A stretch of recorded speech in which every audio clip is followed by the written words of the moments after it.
not the first time that such operations are done by the police. It's just that because we are dealing with a high-profile individual, maybe the media got the wind of it, and they were. And remember, there were such rumors flying around that there is a case that is being investigated against her, and therefore one would understand that the media would obviously have its sources that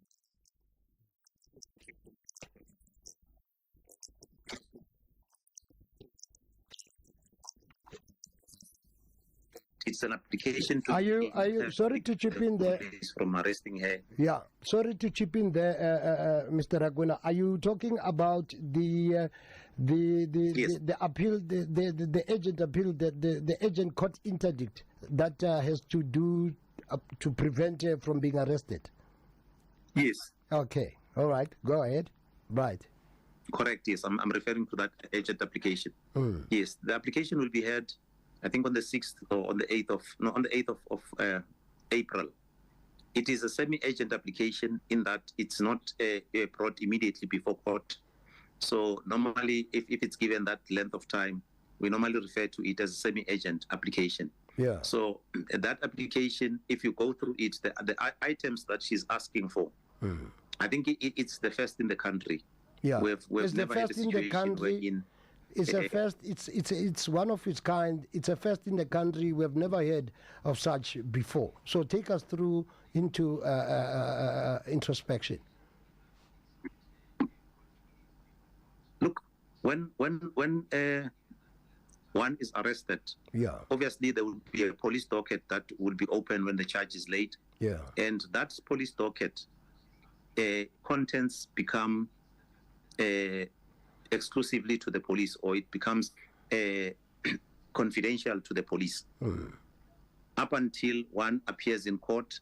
And once you have appeared in court, and the police will only, or rather the court or the prosecution will only be able to give you copies of the docket once the investigation is completed. Right. And the copies that we are entitled to as an accused person is asking for. For instance, is asking for copies of the police pocket books, asking for detailed information that she's asking for. Even the docket, the docket is divided into 3 sections. There's Section A, Section B, and Section C of the docket. She's also asking for information that I would consider privileged, which is normally found in Section C of the docket, wherein the police will indicate their process of investigation, challenges that they are facing, things that are still outstanding, and so on. So you are only entitled to information relating to statements of witnesses and to what extent those witnesses are implicating you. So it's the first of these kinds, and one is looking at this application with interest to see whether the court will extend the process to that to a point where those prayers that she's asking for are granted. I've got my doubts, but we'll see what the court will decide. Yeah. So from where we are sitting, Mr. Rakwena, how do you see this playing out on the eve of elections? And also, What is the legal challenges by the speaker? Are they likely? Is she likely to succeed on this one? From where we are sitting, from your legal perspective, what are the chances of is she likely to succeed on this one? And then also, how does this thing play out? There are rumors that this arrest. Yeah. Yeah, there are rumors that this arrest was supposed to happen early in January. Yeah. So why did it take so long? Apparently, according to the rumors, there was intervention, either by the politicians or those with influence in the political arena. Yeah. To say let the process of SONA take place, and then the police can then act after SONA. Now, if those rumors are true, it really puts into disrepute the character and the standing of the National Prosecution Authority, because it means it is open to whimsical challenges or forces outside their mandate. Remember, the mandate of the National Prosecution Authority is to prosecute without fear or favor. Now, and not act side issues. That in itself raises concern. But then, leaving the rumor aside, obviously, it impacts on the ANC. How does it impact on the ANC? Given the fact that we are coming to the election. Yeah. It impacts on them because she's a senior member of the ANC. And she's a senior minister, and she holds, or rather not senior minister, but senior politician, in that she's the Speaker of Parliament, which is a very critical, she's basically the head of the legislative arm of state. So from that perspective, she's quite senior. And being the member of the ANC, it taints her reputation. And it also taints the reputation of the party. The fact that, remember, the ANC has got a policy that says, once you are charged, therefore you need to step aside. And I've heard this afternoon that the Democratic Alliance intends bringing an application for her impeachment. We're coming closer to the end of the 6th Parliament. And if she is impeached prior to the end of the sitting of the Parliament, that in itself will lose a lot of benefits that are come with that office of being a speaker. So from that perspective, she is also, she has decided to take special leave. Now, according to the rules of Parliament, special leave can only be taken as a result of ill health. It's not available to a situation wherein you've got to deal with legal issues and so on. So it's a very dicey situation that we find ourselves in as to whether her special leave will be approved. And if it's not approved and she's not at Parliament over a period of time, that in itself amounts to transgression of the parliamentary rules. So it's a problem for her in terms of going forward, and also for the party, because the ANC must be seen to be acting. The public expects them to act, and on the other hand, they've created an expectation among its members that they wouldn't act up until you reach a point wherein, I mean, we've had situations wherein many of their members were taken to task because they would say, until such time that the court finds them guilty. That process was interrupted by the step aside rule, which says once we are charged, you need to step aside. But still, in terms of being attached to the ANC, I mean, we've heard the president of the country saying that the law enforcement agencies must do their work. And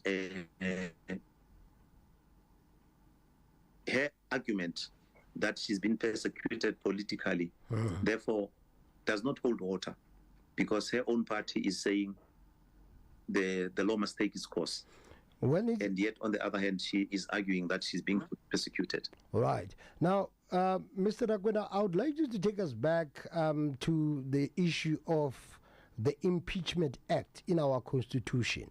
How does it work, the Impeachment Act? Because now we are talking about the impeachment here, but other South Africans, they agree to disagree, to say, well, when we talk of the impeachment to the Speaker of Parliament, now, how do we justify the fact and the case, make similar case to say one doesn't have to be a legal expert to see that some people are arguing that the best candidate who have supposed to be have impeached in South Africa is none other than President Ramaphosa and his ministers, who are fingered in the Zondo Commission of Inquiry, and all the people fingered in the Zondo Commission of Inquiry are ANC leaders.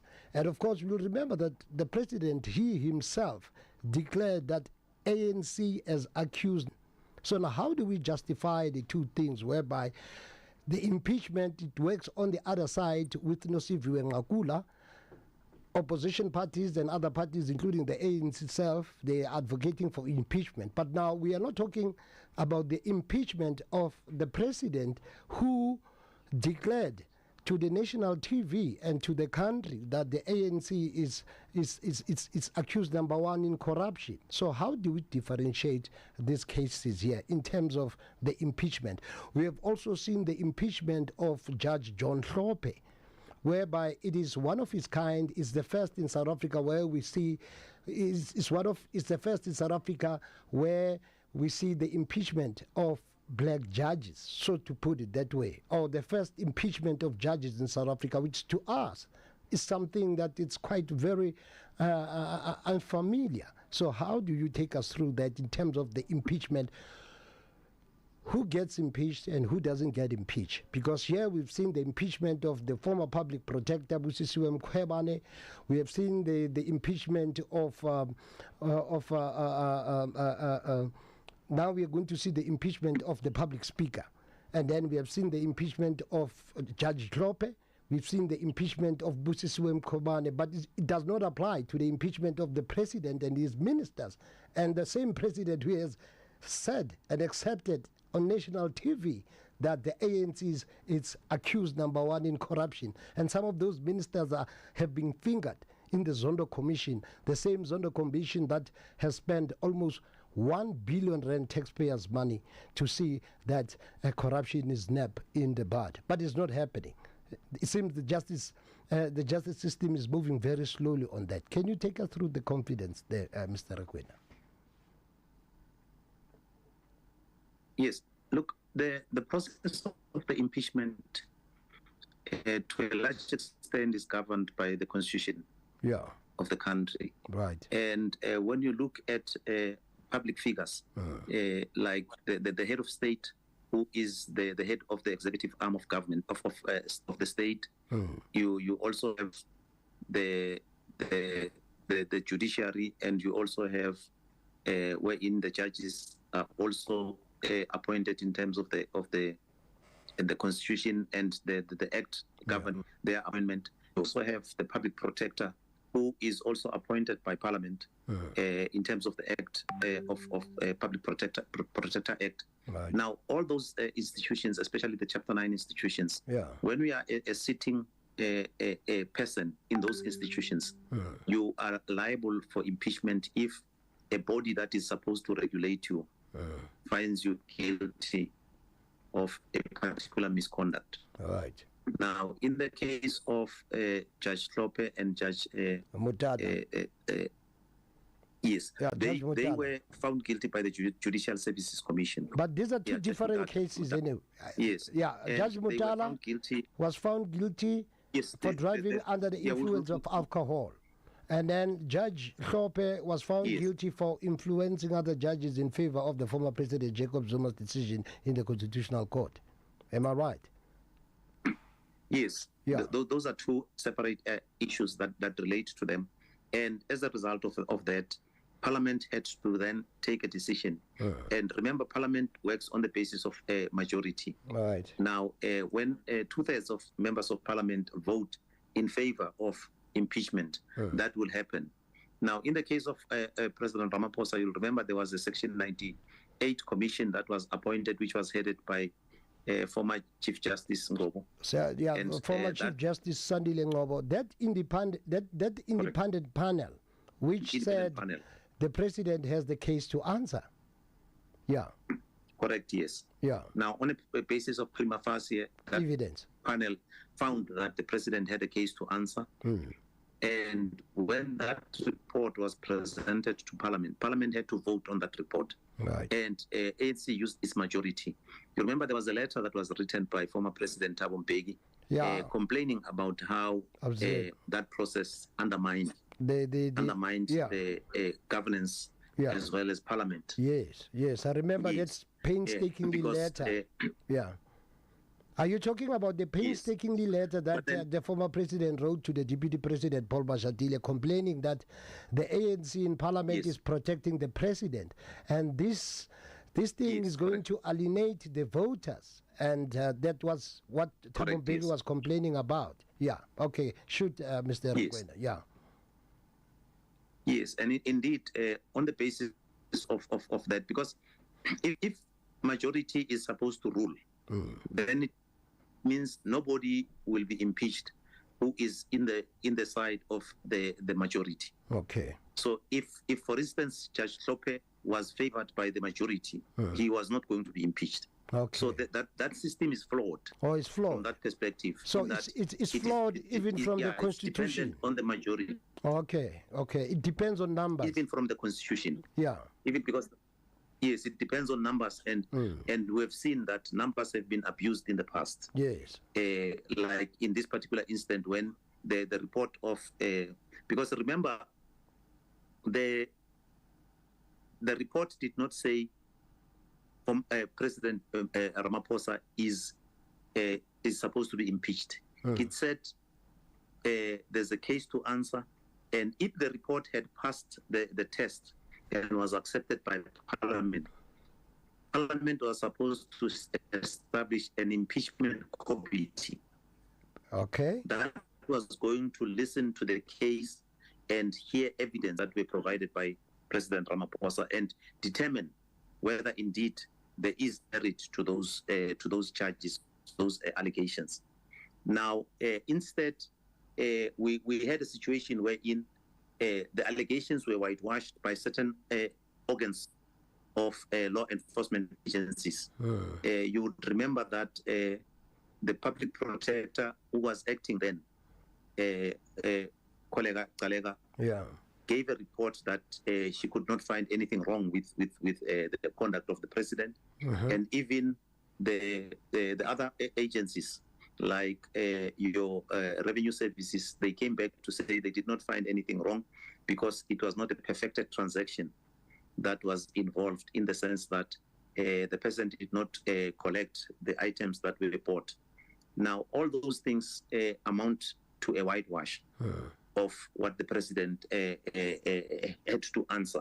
So there is a challenge that has been brought, if I'm not mistaken, either by the EFF or the ATM. They've brought a court challenge to say the way in which the matter was resolved by Parliament is wrong and needs to be reviewed. So we will see what happens with that court case. Still talking about the Parliament. Now, I would like to know from you, Mr. Rakwena, that why some of these issues do not go through the Parliamentary Ad Hoc Committee. For example, the very same case we are talking about, it never went through the procedures and the processes of the Ad Hoc Committee of Parliament. Why is it so?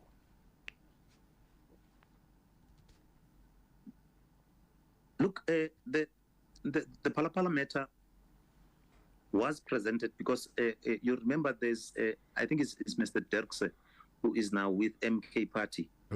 He's the one who lodged the complaint with the ad hoc committee. And the ad hoc committee voted against it. And ultimately, the Parliament came up with the independent Section 89 committee that was led by former Chief Justice Chief Justice Sandile Ngobo. So, yes, from that perspective, it went through the ad hoc committee of Parliament. Okay. Now, let's move further. Now, the other important case that let's dissect, the ANC and the MK case. What is at play here? Who really owns the ANC trademark? What is it? What is the bone of contention here? What is the item of conflict between the MK and the ANC?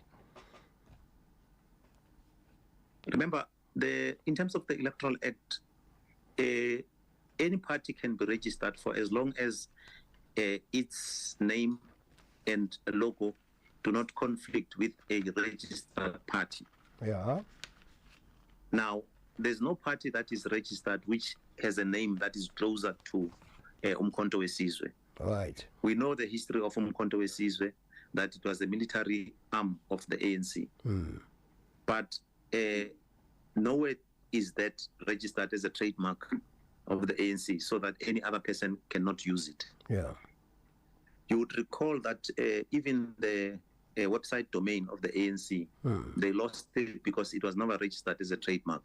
Okay. Now, in this particular instance, again, we've got MK that gets registered political party, and ANC slipped up in the sense that it never objected then when it was registered. The ANC never objected. Subsequent that. Yeah. Okay. Right. Yes. Yeah. Okay. To its registration. Yeah. Yes. And as a result. Hello? Yes, I'm with you. Yes. As a result. Yeah. Yes. As a result, the initial registration was rejected because there was a question regarding the signatures of the people. Okay. Right. Now, right. The MK party submitted their application accepted. Yeah. That registration. Either challenging that registration, which time limit ANC apparently did not take up, and it was only this year that ANC decided. Initially, the ANC wanted to challenge the name, but I think on legal advice they were told that they cannot challenge the name because there's no any other party registered as MK or something similar or closer to that name. And as a result, the ANC started looking for what could be the bone of contention. And they came up to know that there has been some incorrect process when the registration took place, because according to their argument in court, they say when the initial registration was rejected, MK party was supposed to start afresh and have a new gazette wherein the application is published. But that did not happen. They relied on the first gazette. The challenge by the ANC, in fact, their legal team did indicate to court that they are not, in essence, challenging MK party. They are challenging IEC for not having followed properly in its rules and regulations. But their challenge will have the impact of disqualifying the MK party, because if the court finds that indeed the IEC did not follow its rules, the IEC will, the court will disqualify MK party on the basis that its registration was flawed. Okay, Mr. Rakwena, let's take a break. And that's the argument that is before court. Yeah, we'll be right back shortly. I would like us to take a break, and then we'll be back just in a jiffy. And please do connect back with us. It's just it's time to take a break, and we'll be right back right here on 89.1 in conversation with Mr. Jabu Rakwena, our legal and political analyst. Stay with us right here on 89.1 FM. 24/7 around the world, non-stop. This is Alex FM 89.1. Elevate your mind. Hi, this is Silo Makakangube, and you are listening to the Sweet Sunday Show with Muntu Kambanjwa Wurneda. Kenhlizia yami yonke ndichuthandwe dina sozelupele. My name is Mr. Nova, and you're listening to Alex FM 89.1. Nothing but the best music on Alex FM 89.1. Elevate your mind.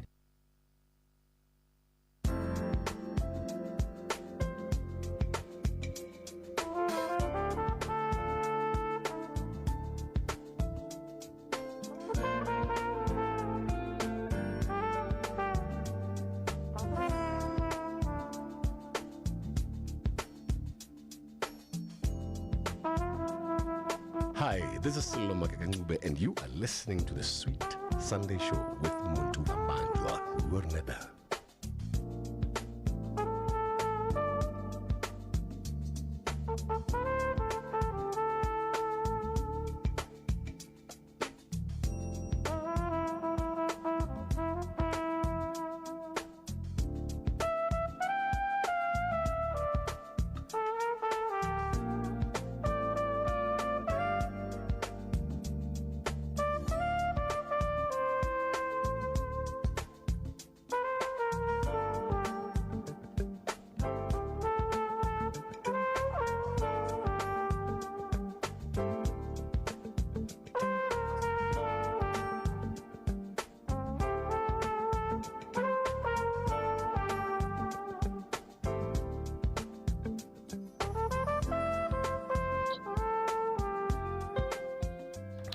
Oh, right. Welcome back on 89.1, the Sweet Sunday conversation with Mr. Jabu Rakwena, the legal and the political aspect. So we were dissecting, before we went for a night break, we were dissecting the MK and the ANC court case.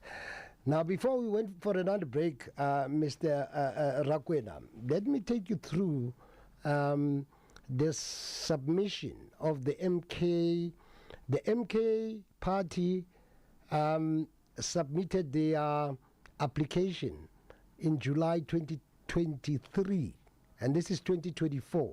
So they submitted their application in July 2023 to the Independent Electoral Commission, as which you alluded, rejected the application in August. And yet they submitted their application in July 2020 to the IEC, and the IEC rejected their application in 2023 in August.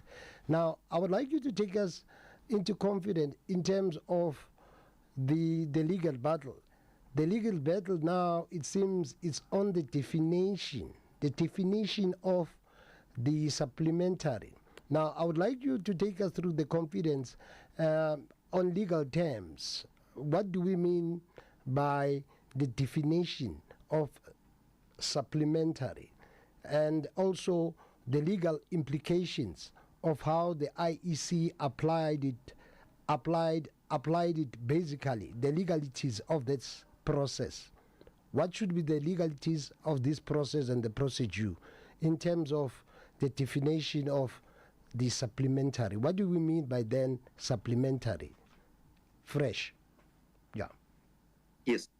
The court had to grapple with that definition because in terms of the regulation, it says once an application has been rejected, it must be submitted afresh. And what seemed to have happened is that this has been the practice by the IEC, that they wouldn't start the process afresh.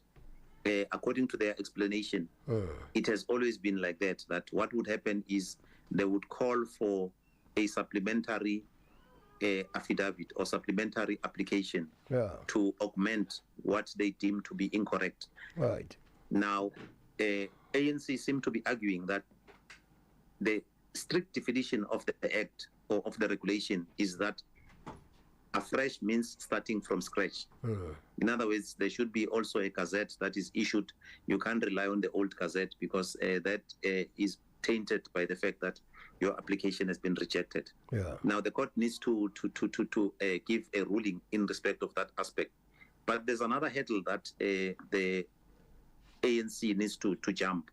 Is the hurdle of, first of all, agency, whether is the matter agent, and secondly, they had to jump the hurdle of whether their application is out of time. They seem to concede that their application is out of time, but they are pleading a condonation that the court should condone, because they are saying that it's not out of time with a number of days. Well, there's a dispute as to how the days are counted, whether you count the working days or you count the normal calendar days. They are still debating about how the calculation of the days should be. According to the attorney or the legal team of the MK party, which is led by Advocate Dalimpofu, Senior Counsel, he seemed to be arguing that it should be ordinary calendar days, because he seemed to be arguing that from the 7th of September up until the 7th of January, when they brought the application, that in itself was a very long period of time. And ANC lawyers seem to be arguing that it's only calendar days that needs to be calculated, and they are far less than the indication as given. But there's another hurdle that was raised by Advocate Mpofu, because in terms of the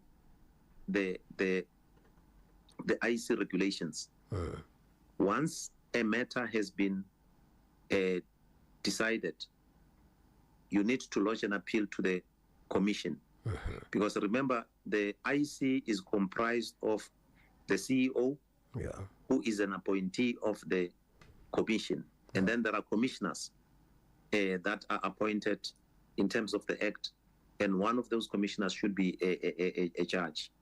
Now, the argument that is raised by MK party is that once a decision has been taken by either the CEO or his deputy, or head deputy, if it's a female CEO, that process needs to go to the commission. In other words, you need to appeal to the commission.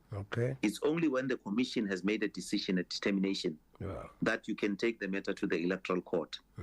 And Advocate Mpofu seemed to be arguing that they've jumped the gun. They did not take the process to the commission, so that the commission can make a determination, and then they take that determination to court. So he's arguing that they are before court before time, before they have even exhausted the internal processes of the IEC. So, Mr. Ragwana, what would be the difference between the previous cases? For example, you remember the COPE case, the Congress of the People court case, where the ANC took COPE to court regarding the name, the Congress of the People, the name that the ANC believed they own the legacy of the name that was adopted at the Cape Town when the Freedom Charter was adopted by the Congress of the People. And then it went further. We saw another court case, almost a similar court case of the ANC taking the African Independent Congress for almost similarity of their colors, because the colors of the African Independent Congress were almost similar to the ANC. You still remember that case? Yes. So what would be the difference between these three cases here? As I said, the first case was the ANC taking the Congress COPE to court regarding the name COPE, said the name belongs to the ANC from the Freedom Charter, and then it went further. We saw another case coming up where the ANC even lost the case. They lost the case with COPE, and then they also lost the case with the African Independent Congress, taking to the court. So in this instance, in this case, should the court be in favor? Should the court be in favor of the ANC by removing the MK party from the voters' roll? Do you think this thing will suddenly bring back or take away votes of the MK back to the ANC by doing that? If it happens, the court judgment favors the ANC. But what is likely to happen, and what will be the end game if really? Because we have seen people threatening violence in South Africa to say if MK is not going to be to contest the 24 elections, surely there won't be national elections come 2024. So what would be the end game should the court decide in favor of the ANC by not registering the MK? What is going to happen? Because we have seen people have pronounced on national television that there will be violence of some sort, and which is something that we cannot afford in this new dispensation that we are trying to get at. So what do you think will be the end game if really, if things go the other way? The courts decides not to grant the MK party to contest the national elections. And yet we have seen people making serious threats just because of people have a problem. Now, another question is this to you, sir, is that if you remember not long ago, I want you to take us into perspective here. Not long ago, the ANC was praising singing the IEC as a very credible organization, right after the leak of its candidate list. It was singing praises to the IEC, saying IEC is a credible organization for coming out about the leak of its candidate list. But now, to the very same ANC today, which is something that is quite mind-boggling, the very same ANC is taking the very IEC that it was praising and singing that the IEC is a very credible organization that is capable to hold credible, free and fair and credible elections. And now it's another U-turn again. Now we see the very same ANC taking the very same IEC to court over the registration of MK party. So what's happening here? It seems like the ANC has lost it here. Why now is taking the IEC to court? Because the IEC now has registered MK party. But before it was singing praises for the IEC, saying the IEC is a credible organization that is able to hold a free, fair and credible election. But all of a sudden now is the IEC that now is being taken to court. The ANC is throwing the IEC under the bus because now the IEC has registered MK party to contest the elections. So what is your view in this regard?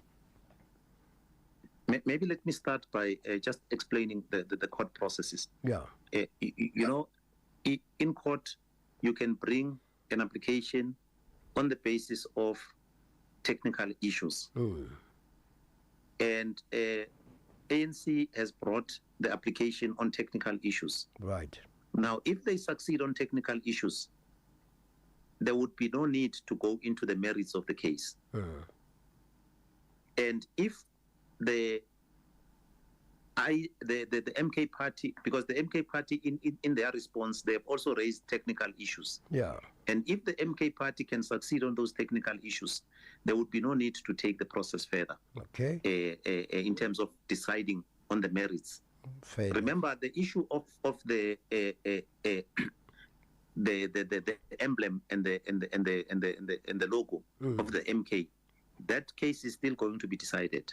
But for now, the issue that is before the electoral court is the issue whether the IEC did correct in terms of how they followed the process of registering the MK party. Yeah. So the other cases that we have referred to, the one of COPE and the one of AIC, indeed the ANC did not win those cases because the court was convinced that there's no similarities in terms of the logo and the emblem. Remember, the Congress of the People was just a colloquial term that was used for Cape Town 1955. It was not an officially registered name. That it's like a nickname that is given to a person. The person cannot turn around tomorrow and say, this is my nickname, unless you have registered it and you have copyrighted it so that nobody else can touch it. But if you have not done those things, anybody is at liberty to can use that name. So it's a similar situation that they find themselves in right now, wherein even the name MK, because the other argument is that you have disbanded the MK.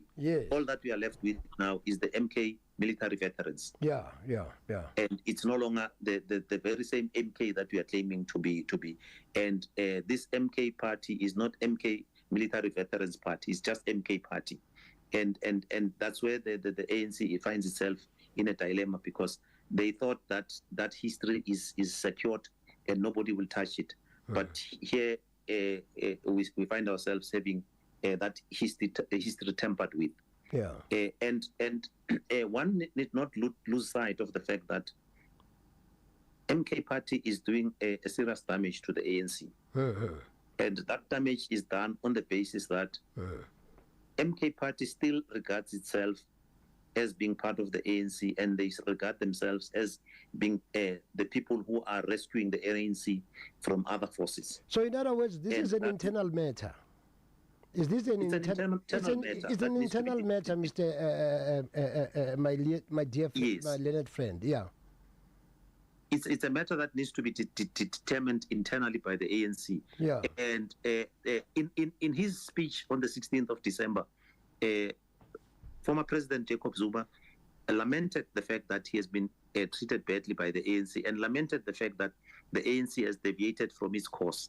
So in essence, that strategy of not resigning from the ANC and going to stand on his own is very difficult, because if the ANC, it's difficult now to tell who to trust within the ANC. You might be planning with someone sitting next to you, only to find that that person has got sympathies for the MK Party. Yeah, it is indeed and true. That's where their challenge is. It is true. That's where their challenge is. Yes. And I think this morning I was listening to former Speaker of Parliament. She was lamenting the fact that I talk about Baleka Mbete. Zuma. Yes, Baleka Mbete. She was lamenting the fact that Zuma should be seen for who he is, because they worked with him and they trusted him. Now he's turning his back against them. Yeah. And you can tell from her voice that it feels very, very. She feels a sense of betrayal. Yeah. From what has happened. So ANC needs to find a way of dealing with its challenges and deal with them in a manner that will help it out of this difficult situation that they find themselves in. And I think that's the reason why they are pushing for the fact that because you can't go into elections not knowing who to trust and who not to trust. Yeah. Now they would want to go into an election. You know, they know where they stand with the EFF. Yeah. It's outside there, and they know their relationship to the EFF. But it's difficult for them to tell where they stand with, because if you recall, there was an accusation of a former Speaker of Parliament. I think it's Miss, I've forgotten her name. That she is got sympathies with the MK Party, and now you can see that. Are you not talking about the rumors that Thandi Modise, the Minister of Defense? I just remember the name. Yeah, the Minister of Defense. Former Minister of right. She was fingered, and that she's got sympathies with the MK Party. Yeah. Now you can tell that we are living in a McCarthy situation wherein everybody who's suspected to be a communist is being pointed out and being dealt with harshly, because you don't know who to trust. Still on that note, Mr. Rakwena, obviously, I mean, the writing is on the wall. I mean, ANC is divided. It's deeply divided along the factional lines, all right?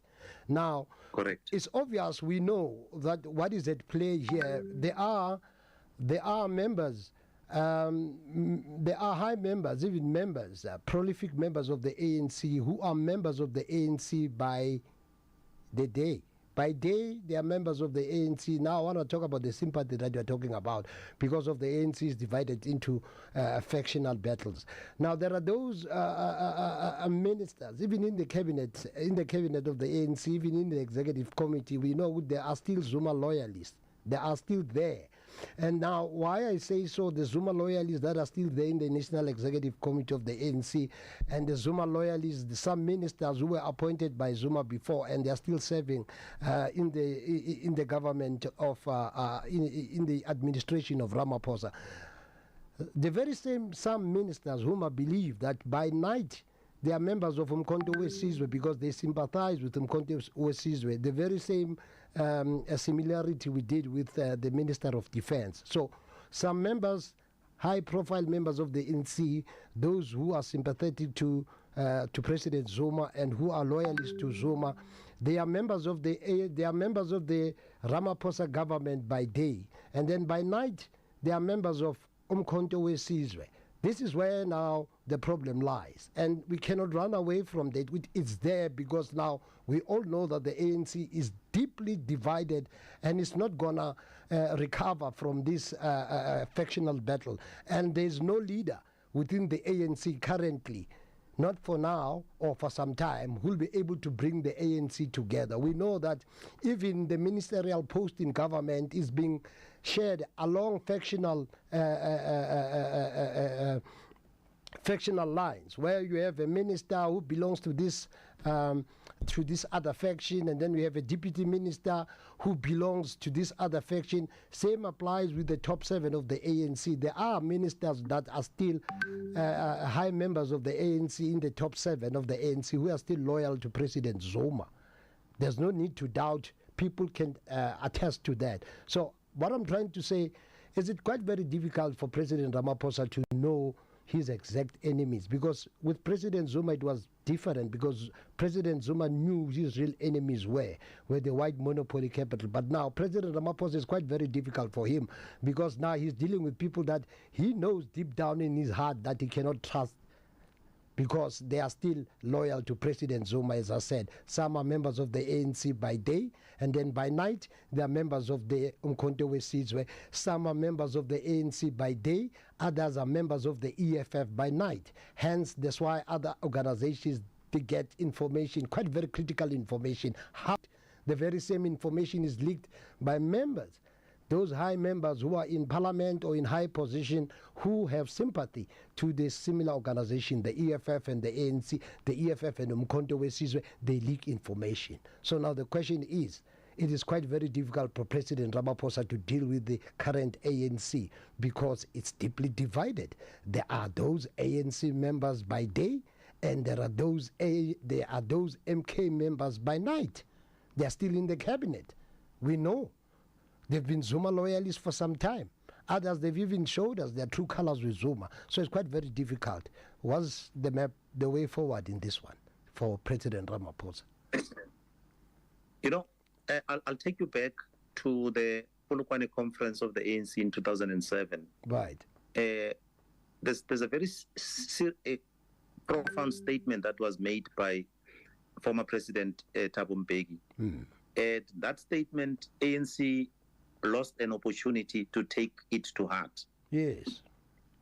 President Mbeki said, it is better to have a lean but disciplined ANC than to have the ANC that is this huge and yet ill-disciplined.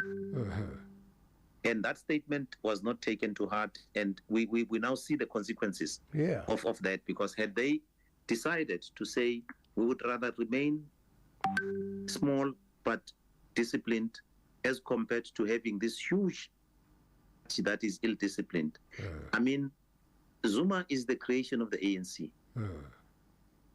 On 7 occasions in Parliament, they protected him when there were motions of no confidence against him. And now they want the public to believe that he's the monster that should not be trusted. Absolutely. But they are the ones who say he was the best person for the job. And it's going to be very difficult for the ANC to convince the public that he's the monster and he should be rejected by them.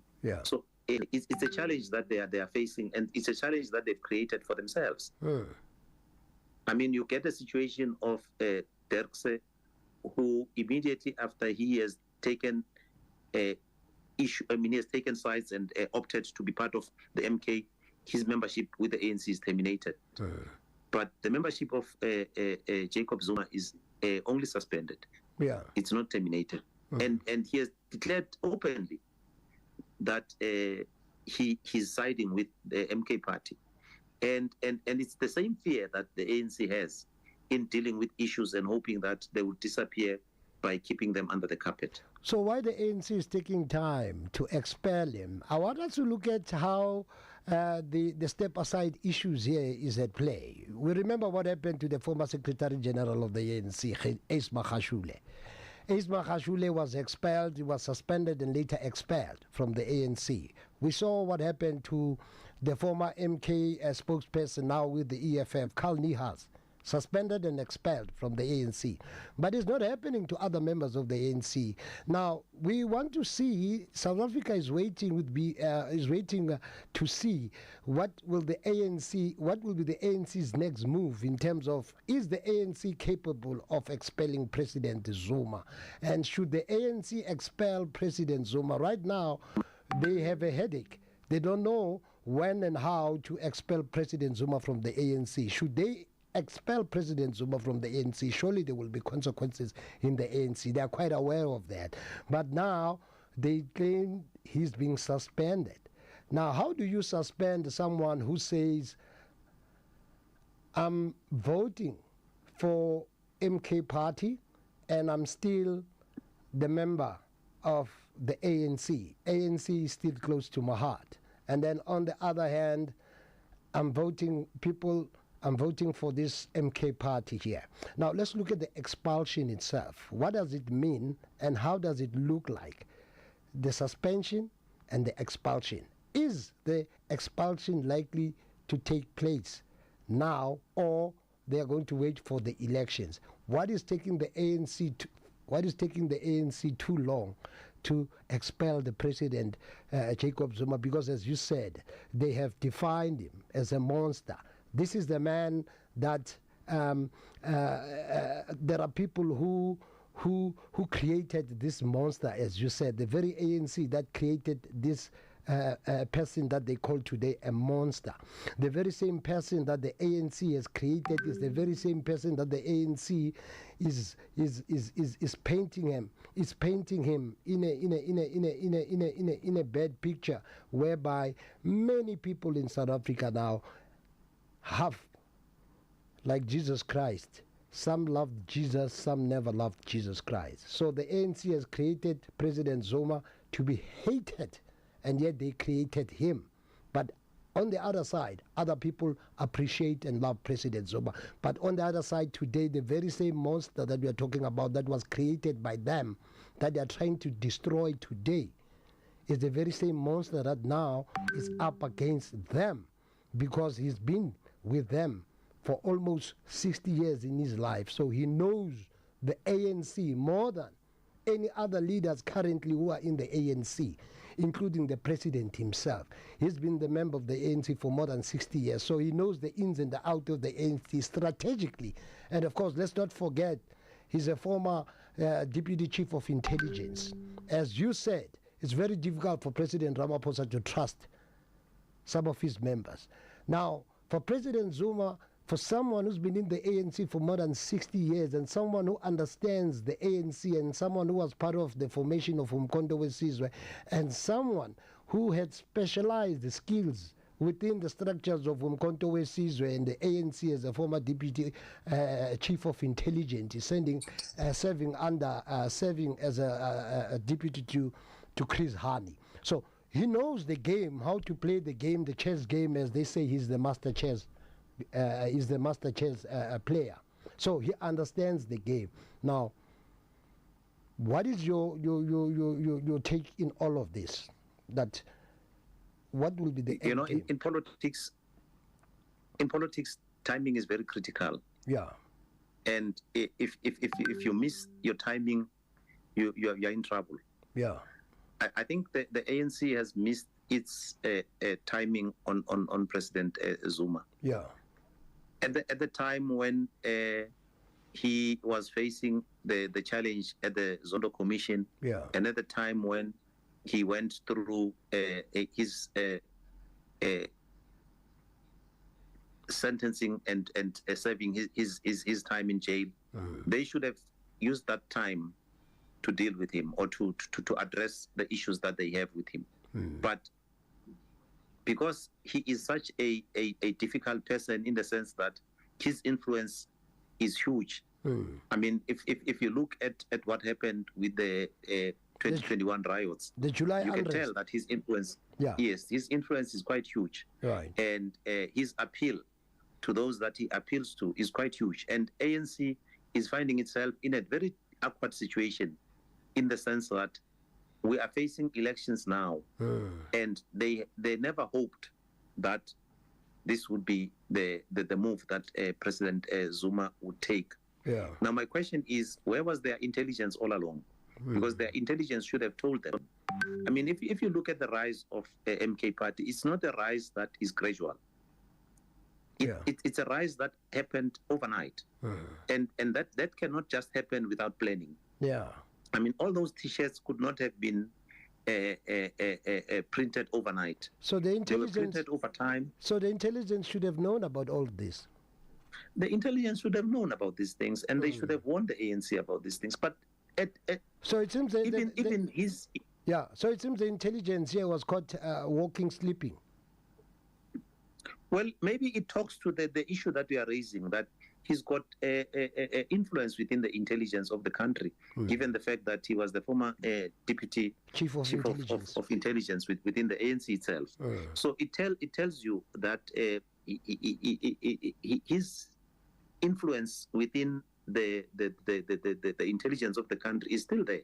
And maybe because of that, others with sympathies towards him felt that there was no need to raise alarm about these issues. I mean, it's the same thing that happened with the July riots in 2021. Yeah. The intelligence was blamed that where were they when these things were happening or were being planned and so on. Yeah. So we are sitting in a situation wherein we've got somebody with huge influence who is able to can command things in a manner that he has done.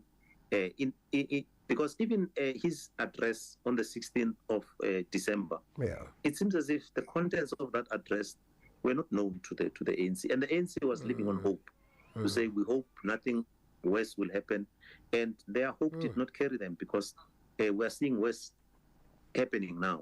So and they are caught in a situation wherein they don't know how to contain. I remember the words of Vavi when he says Zuma is a tsunami. It seems as if ANC is unable to contain that tsunami.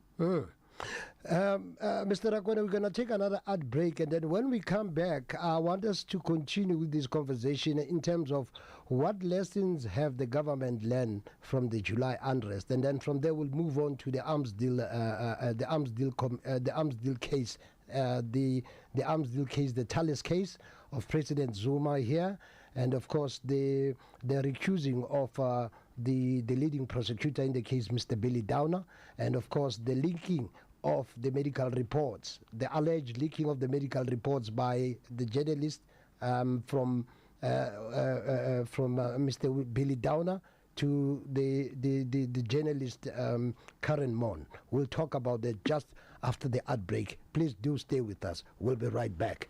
Mameri, we'll be right back, still in conversation with the political analyst, Mr. Jabo Rakwena, and we will continue our conversation in a short while. Please do stay with us. We'll be right back just after these words. Hi, this is Seloma Kakangube, and you are listening to the Sweet Sunday Show with Muntu Kambanjwa. Wernebe.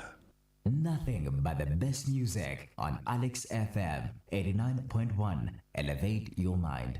Hi, this is Hector the Motivator. You're listening to Alex FM 89.1. Kenhliziyo yami yonke ndichuthandwe dinayo soze luphele. My name is Nova, and you're listening to Alex FM 89.1. Hi, this is Seloma Kakangube, and you are listening to the Sweet Sunday Show with Muntu Kambanjwa. Wernebe.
Big chance, please.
All right, welcome back. Still in conversation with the legal and political analyst, Mr. Jabu Rakwena is our guest tonight on the show. Still talking about topical issues that affects us in the country. Now, Mr. Rakwena, before we went for another break, I was posing the question to you in terms of the July unrest and in terms of what lessons should the government have learned from this civil unrest, the July uprising. Did this July unrest happen because of the incarceration of the former president, Jacob Zuma? And what lessons should be learned by the government about what happened in July?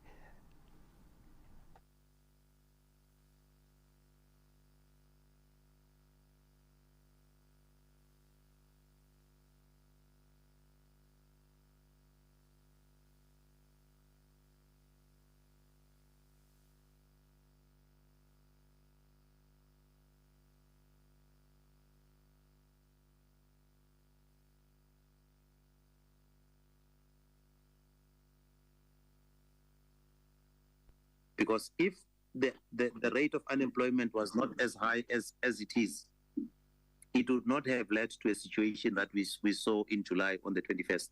I mean, in July 2021. That's the first element that we need to look into.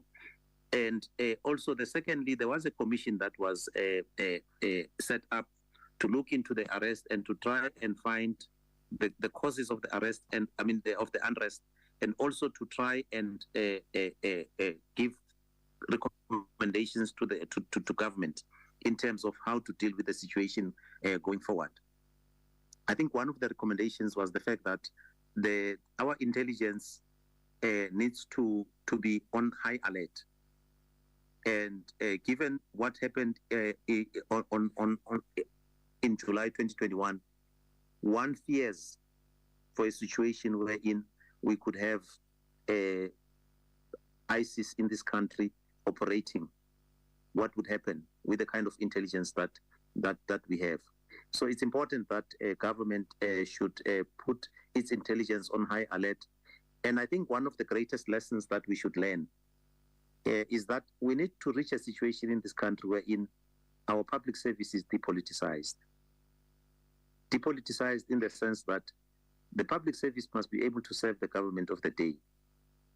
If on the 29th of May, a new government comes into power, that government should be able to trust the public service and not start a situation wherein it says, these are loyalists of the ANC and I cannot work with them.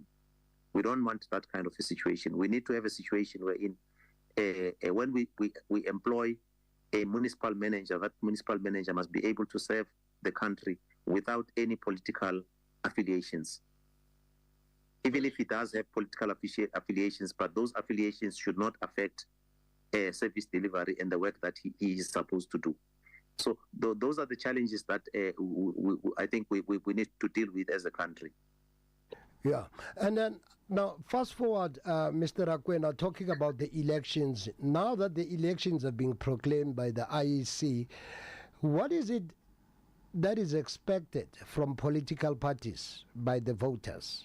What is it that the voters are expecting from the political parties as we are gearing up to the 2024 national election? What is it that we are expecting from the political parties? And then out of so many political parties that are contesting the national elections, Mr. Agweda, do you believe that there are political parties that have the national agenda, the national program of the people?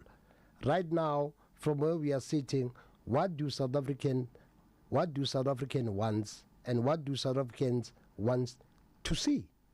So are all these political parties have the mandate of the people, the national agenda to deliver what the people are expecting? So what are people expecting from the political parties as we are gearing up to the national elections? And then, of course, post-2024 elections, Mr. Rakwena, let's look at the makeover, the framework of the government of national unity here, the coalition, the multi-coalition government. Let's look at the framework. How will it look like?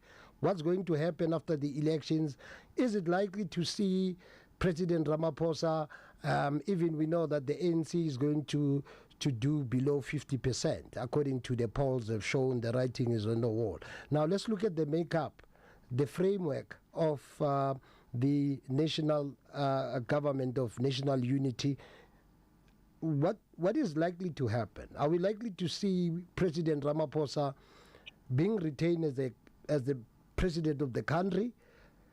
Are we likely to see the deputy president of the ANC, Paul Mashatile, retaining his position as the deputy president of the country?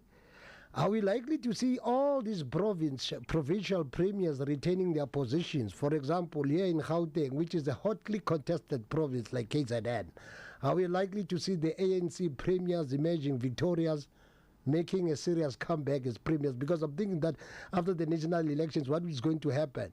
The coalition dialogue, a lot of things are, there's going to be quite a lot of negotiations, the give and take, who takes what, because of the numbers and all of that. So can you give us a clear picture, a clear indication in terms of how will the multi-party government look alike? Moreover, the multi-charter have moved closer to say, in case the DA does not make it through the cut, in case the EFF does make it through the cut, and other political parties. Let's look at the formation, the look, the structure of the multi-party government. What is likely to happen, and what is South Africans should expect from this multi-party government, the coalition government that some are saying it's not working? We have seen Fikile Mbalula saying the ANC is not interested in being part of the coalition government. And then we had the Deputy President Paul Mashatile there addressing other political parties in terms of the way forward to say, yes, the country is heading the direction. It's heading the direction of a multi-party government. Of course, it seems the ANC have now acknowledged the writing is on the wall. That it's not going to win with an outright majority. It might win with slow 40, 50 below %. Now, my question to you, can you give us a picture in terms of the aftermath of the 2024 election, when now we are in a coalition government? Who takes what, the give and take? What's going to happen if we go through the coalition? Is Ramaphosa still going to be the president of the country? Is Paul Mashatile going to be the deputy president of the country? Are we going to see some ministers retaining their position, or some ministers, blue lights, it's a goodbye? We are going to see changes in the municipalities where there are going to be new people with experience and expertise to do the right work. As we have seen, we have a problem of the so-called the political deployment. So it's part of the problem. So what are we likely to see? The creation, the picture. Can you give us the picture of the multi-party national government? How is it going to look like? Are we likely to see Ramaphosa becoming the president, or John Steysen becoming the deputy president of the country, or alternatively becoming the president of the country? Because of now we are heading towards it's a collective government. It did happen before during the era of Nelson Mandela. So can you give us a picture here, what to expect, South Africans, what to expect? Because really, if the ANC believes that they are coming up with the governing framework, surely it's a sign of defeat to say we accept we are being defeated, we are not going to win the elections with the outright majority. Hence, we see the Deputy President Paul Mashatile talking to other political parties, mapping a way forward towards a coalition government. And yet we have Fikile Mbalula who speaks another language to say what Paul Mashatile is talking about. It's his own perception. He's talking as an individual. That's not the policy of the ANC to go into coalition with these other parties. The ANC is going in full force with an outright majority. Even the president himself, Ramaphosa, has said it, that what Paul Mashatile is talking about is something else, but the ANC is prepared to win with the outright majority. So it's not their policy. What Deputy President is talking about, that's his own thinkings and his own analysis of the future of the country. But so far so good. The ANC is going outrightly. They think they still got what it takes to win with an outright majority. So give us the picture of the national government. How is it going to be structured? Let me start by addressing your first question. Yeah. I think it's important to appreciate the fact that voter education in this country, as well as political education, is at a very low. Yeah. And as a result, you find voters that are easily pliable, that voters that are easily taken astray by rhetorics of politicians. Mm-hmm. And you see a situation of voters being persuaded by immaterial things like T-shirts, food parcels, and so on, when in fact the real issues that are affecting the voters are not being addressed. I mean, voters will clap hands when a politician says, I will create jobs, instead of asking, tell us how are you going to create those jobs, where are you going to get the money? Because we have heard President Ramaphosa at one stage saying government is not an employment agency. So if you say, hey, when you are in government, you'll create jobs, how are you going to do it? I think it's important that voters in the next 2 months engage thoroughly and engage on critical issues with the politicians. They should not allow the politicians to get away with a murder. The other challenge that we are facing as a country is that the IEC does not have the budget to do voter education. These elections are very complicated. Even for an analyst like myself, they are very complicated. It's not easy to be able to can explain to a person how these elections are going to be run. I mean, we're going to be having 3 ballot papers.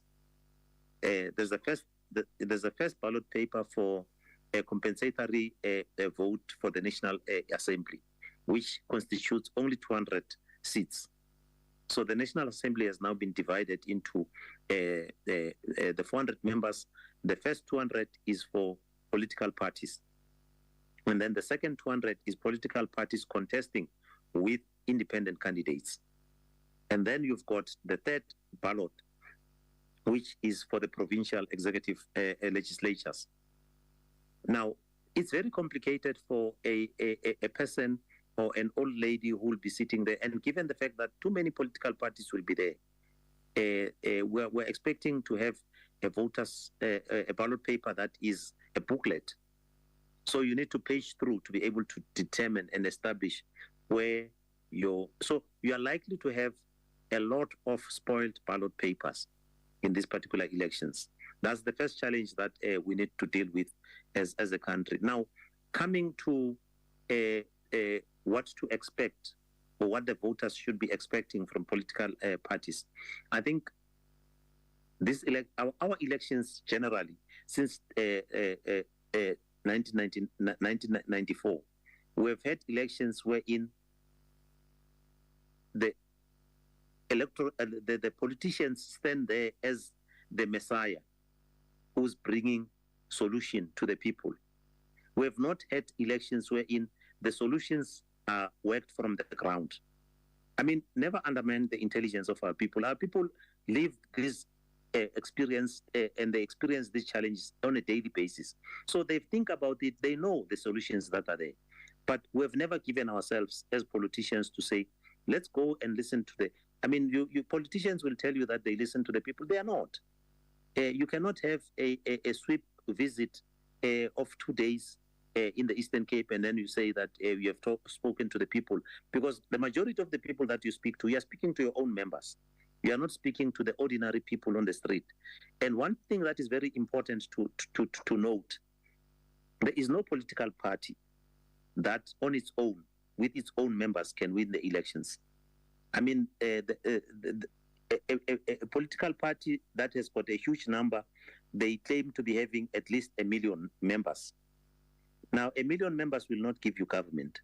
So you rely on ordinary people out there to vote you into power.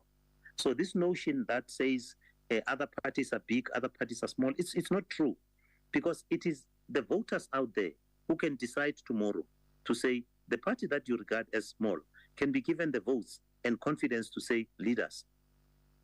So it's not political parties that are big, but it's government that is big. Once you are voted into power and you are in government, then you can consider yourself big, but not as a political party, but as government.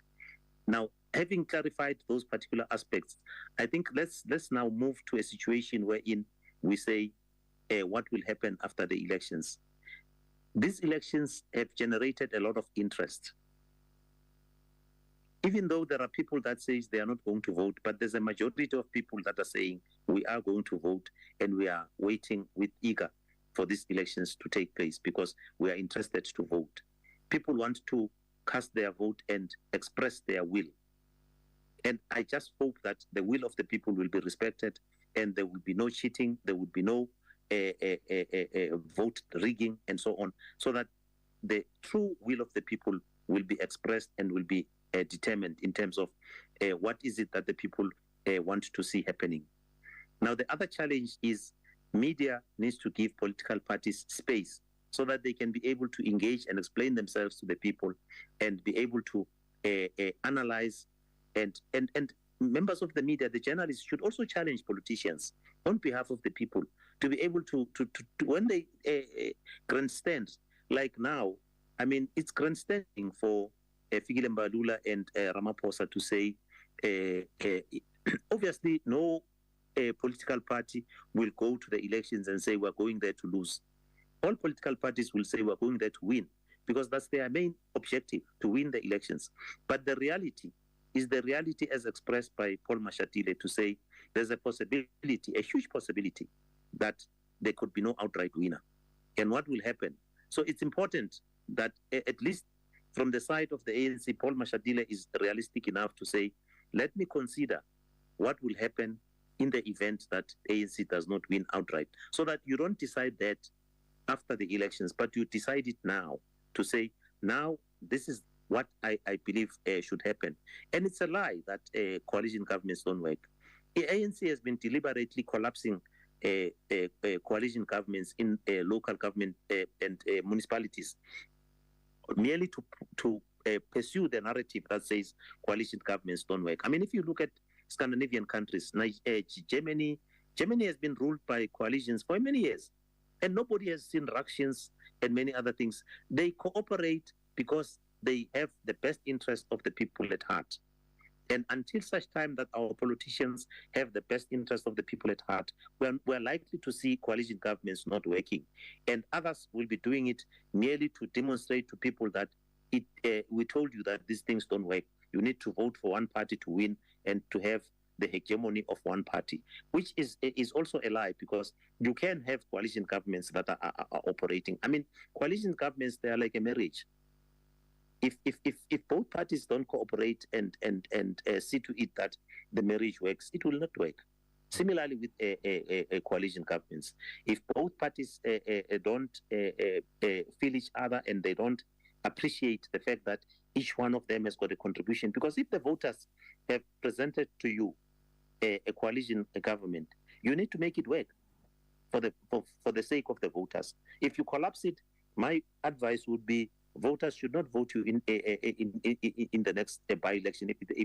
If ever I was to use that word to say what should happen if that coalition government has been collapsed, the voters should be able to say, you are hot-headed, you don't want to cooperate and compromise, therefore we are not going to vote you into a government. All right, finally. But what should happen with it's very difficult to tell. I mean, the situation is fluid right away. Earlier on, you asked me what will happen if MK party does not feature in the elections. It's something that we dread to think about, and for the sake of this country, one would say ANC should not pursue its challenge on the MK party. We should allow the people to decide whether the strength that the MK party claims to have, indeed, that do they have it? The strength that the ANC claims to have through their president, do they indeed have it? Because the will of the people and the mandate of the people changes. People might decide tomorrow to say, we've had enough of this party, we want to have a new party to govern us. And that's the kind of change that everybody must accept. And the other challenge that is there, I mean, you have alluded to the fact that ministers might lose their blue lights and lose their pets and so on, because they've not been voted into power. I mean, in the reports this morning, I read in the paper that one of the ANC MP, Mamabulo, is taking the ANC to court because he's not in the list of the ANC. So you will have politicians that are there as career politicians, and they look at their welfare and say, I need to protect my welfare, and I need to make sure that I don't lose out on the benefits, even though that person is no longer ready. And that's the fear that the ANC faces, to say if they alienate certain members, those members will vote for the MK, or they will show sympathies towards the MK party. And that fear, we cannot rule it out. It is there, and it has been created by the ANC. They must deal with it and find a way of dealing with it and containing whatever eruptions and that is happening within their party. But I think it is difficult to can tell what will happen at the end of the day, whether indeed ANC will get less than 50%. The polls are saying that, and when you look on the ground, chances are, I mean, right now, by this time, in the past elections, ANC would have put up a lot of their posters. So we don't know whether is that a strategy, or is it because of financial constraints that they are not showing enough posters on the polls, electric polls. But the reality out there is the confidence, the Asinavalo confidence that used to be displayed in the past is no longer there. Okay. And maybe it's because they've learned their lessons and they're toning down to say we need to show respect to the people and we need to be able to humble ourselves. We don't know, but the results will tell. All right. Come 29 May. There we go. That's the Honorable Mr. Jabura Kwena there. Thank you ever so much, Mr. Rakwena, for analyzing and, of course, for giving us a bit of a memorial lecture of what is happening in the country. I must really say thank you ever so much, and we sincerely hope to talk to you again. And let's do it another round of part 2 next time. Thank you so much, Mr. Jabura Kwena. It's been a great pleasure talking to you. We salute you. Have yourself a great evening and, of course, a wonderful week ahead, and all the best of the good luck. Thank you, sir. I really appreciate the opportunity. Thank you, and thank you to the listeners. All right. Good night. Bye. All right, there you go. That's Mr. Jabu Rakwena there, an independent political analyst. And of course, he was our guest. As you heard him, the ANC's Asina Valo, Siyangoba, it has just vanished into the thin air. Asina Valo. Tightly contested elections this year. As you heard Mr. Jabara Kwedagu, these elections are quite very complicated, and I believe he's quite right that the IEC should have given us more time, particularly political parties, to prepare themselves and to South Africans to familiarize themselves with these elections, because I can imagine how many political parties are contesting these elections. And there are quite other political parties that many voters would not be very familiar with the face of their party leaders. So only those who stand a good chance, that are very familiar with their leaders on their posters. They know whose posters is this, they know who's the poster, who's this leader and who's that leader and who's that leader. So but other political parties, I think voters are still going to battle to familiarize themselves with the face of their political parties that are contesting the election. So I was just thinking that really the IEC should have given us time. Why I'm saying this, because if the IEC, besides that it has proclaimed the 29th of May, but surely they should have given South Africans more time in terms of proclaiming the elections towards the later year, but they decided, to proclaim elections for 2024 during the early stages of the year, rather than proclaiming the elections during the late stages of the year, so that it can give people and the political parties enough time. But anyway, it's one of those things. But up next, talking to my guest from the African Transformation Movement. He's my guest, and of course we are unpacking the political manifesto of the ATM, African Transformation Movement, and we are talking to Nyaniso Jeku. He's our guest.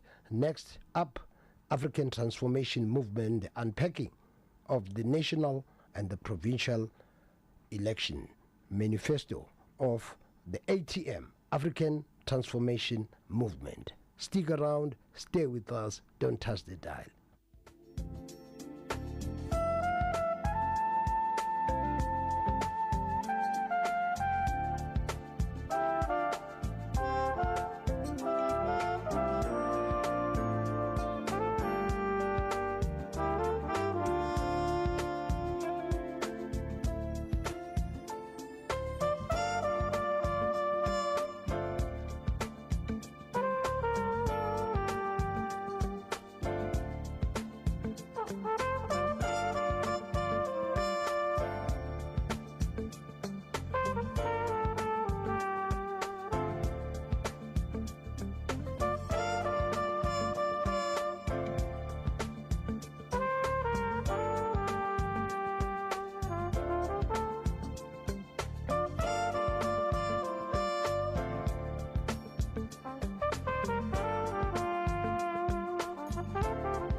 Oh, wow, there we are.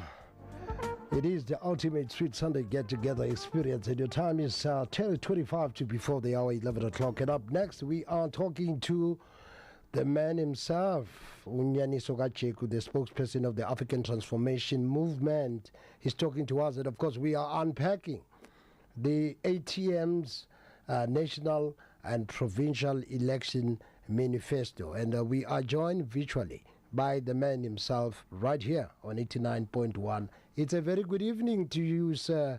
How are you tonight, Mr. Jeku? Welcome to the show. It's a very good evening and a very warm welcome. Welcome to the Sweet Sunday show. How are you tonight, sir?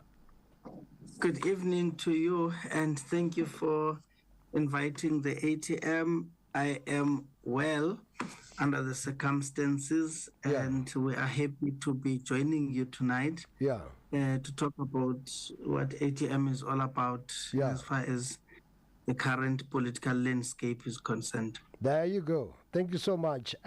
We are in conversation with Mr. Nyaniso Jeku. He's from the ATM. This, am I right? The spokesperson of the ATM. Am I correctly so? Yes, I am the spokesperson of the ATM in Gauteng, but I'm also an NEC member of the ATM. Okay, right. Let's get straight to the chase. Tell us more about the African Transformation Movement. What is it offering to the people of South Africa? What is it offering to the table? And then tell us more about your political manifesto. Most importantly, the question would be, what can people expect from the African Transformation Movement? And then also, my other question to you, Mr. Jeku, would be, what is the African Transformation Movement offering to the many helplessness and the many hopelessness South Africans and what our people confront? What are you offering to the hopelessness and the homelessness of many South Africans as African Transformation Movement? What is it that you're offering on the table for South Africans? Yeah. The African Transformation Movement is a political party which is represented in Parliament and also in the two legislatures, KZN and Eastern Cape. Yeah. It has also got 55 councillors across the country. It is a political party that is serious about representing the people of this country. It is a political party that, upon realizing the degrading lifestyle of the people, upon realizing that the country is not going anywhere, and it has taken it up to itself to propose solutions, to act in a manner that seeks to rescue South Africa from the downward direction that the country is taking. The ATM has been championing issues of accountability in Parliament by holding the executive to account. Since 2019, you would be aware of issues such as Phala Phala or any other matter looking to performance of the state, different departments, writing to the speaker, writing to the president, asking ministers to do something, a whole lot of things. And the ATM particularly is a patriotic organization whose stance is to ensure that the millions of South Africans deserve better. They can get better, especially if they can vote for the ATM, so that the ATM can get an opportunity not only to make noise about what is not going right and proposing solutions that are not going to be implemented, but to actually get into government and contribute its ideas by governing this country and help shape the country forward. As you know, the country is in a dire situation. Everything that is wrong is getting worse. Unemployment is increasing. Crime is increasing. Businesses are shutting down. Load shedding is worsening, contributing negatively to the country's economy. So everything is not going all right. In fact, it is hard to try and pin down to what is it that South Africa is doing right. And this is not just rhetoric of the ATM. It's something that is felt on the ground by people themselves.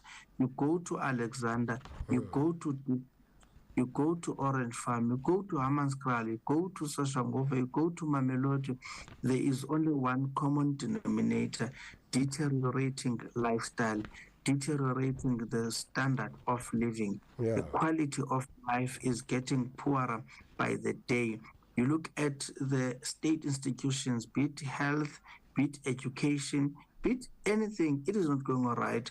I mean, hospitals are in dire constraints in every respect, from human capital to infrastructure to resources to quality of healthcare.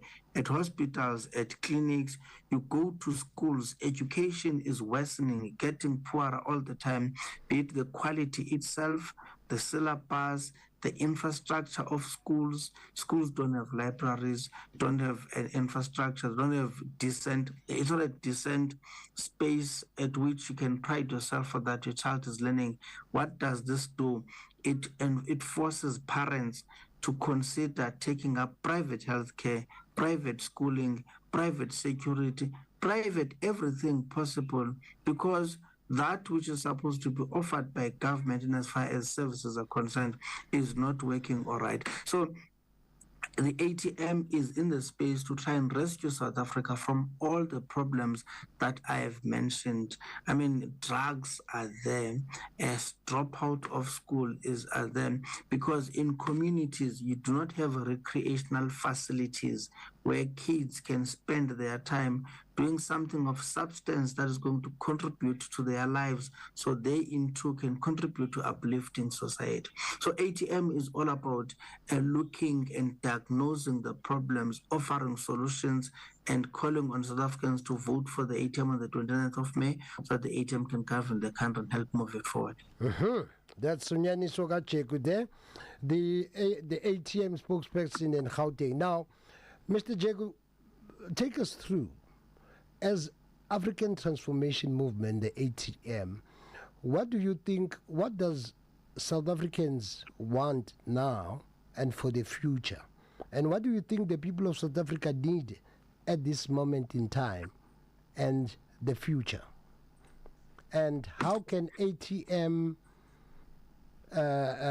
do much better than the ANC to give what the people of South Africa wants and for the future? South Africans need improved quality of life. South Africans need jobs. South Africans need a caring government that will put them first. South Africans need a corrupt-free government. And that is what is going to take the country forward. For example, you've got, in as far as the local economic space is concerned, entry-level jobs that are taken up by foreign nationals, most of whom are in this country illegally.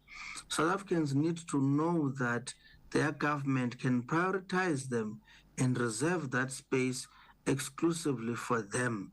That there is no restaurant that can own or can hire a foreigner, that there is no garage or filling station that can hire a foreigner, and any other job that does not require specific skill or expertise. We are saying that foreigners should only compete for rare skills, for skills that South Africans cannot do. And that is what the South Africans want. They want a guarantee that when they are looking for a job, in their first entry job, they'll be able to get that job. South Africans want to be protected by their government in as far as the spaza shops are concerned. That is an over 500 billion rand industry that is also taken up by foreigners, which are mushrooming at every township and every village in this country. South Africans need to know that that space is reserved for them. They will be capacitated, they will be equipped to operate in that regard. South Africans need to know that everything else that is supposed to go right will definitely go right. We're a country that imports everything. We're a destination of things that need to be sold. South Africans need to know that firms will be established so that South Africans themselves can partake in that space. This is industrialization. There's no reason why we must import everything that we consume. We We must import the clothes we wear, the plates we eat on, the cups, the glasses, the spoons, the toothpicks, and everything we are importing. South Africans need to know that it is possible to open up firms and then create or manufacture these things ourselves. And what that will do, it will create jobs, because if a firm that is supposed to export T-shirts from wherever it is manufacturing them to South Africa, if that firm establishes, or that manufacturer establishes a firm here in South Africa, so that those T-shirts can be made here, that will open up the firm, it will create jobs, people will start working. We are exporting raw material as it is, and we have no direct relationship with our raw material. Your children and mine, our fellow brothers and sisters, have no relationship with gold, have no relationship with coal, have no relationship with all these copper and all these other mineral resources. Why? Because it's something that we don't even venture into. We just know that there's something called gold.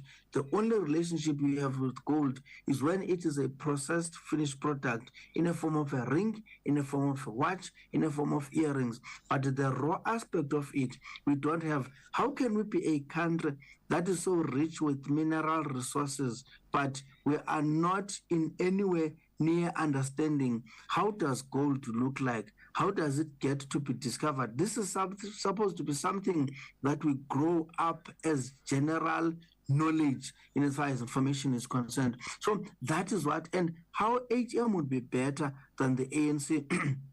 To answer your question, ATM will be a corrupt-free government, because ATM is a values-driven political party, and we've demonstrated this in Parliament. ATM believes in Ubuntu. ATM believes in accountability. Ubuntu helps you understand that you need to share. If you understand the importance of sharing, in that umntu ngumntu ngabantu, you will not be a corrupt leader. A person who's occupying senior offices at any level of governance will have a clear understanding that this is about Ubuntu, therefore I cannot steal. A person who understands the importance of values such as Ubuntu will always think about other people, even if they are left alone with billions of rands. They're not going to take a single cent. They will use all that money towards championing activities that will improve the quality of people's lives. That is how ATM will be different from the ANC, and ATM will commit into delivering services for the people of this country. The dire worst state of affairs as we experience it, it is not because this country does not have money. It is not because this country does not have resources.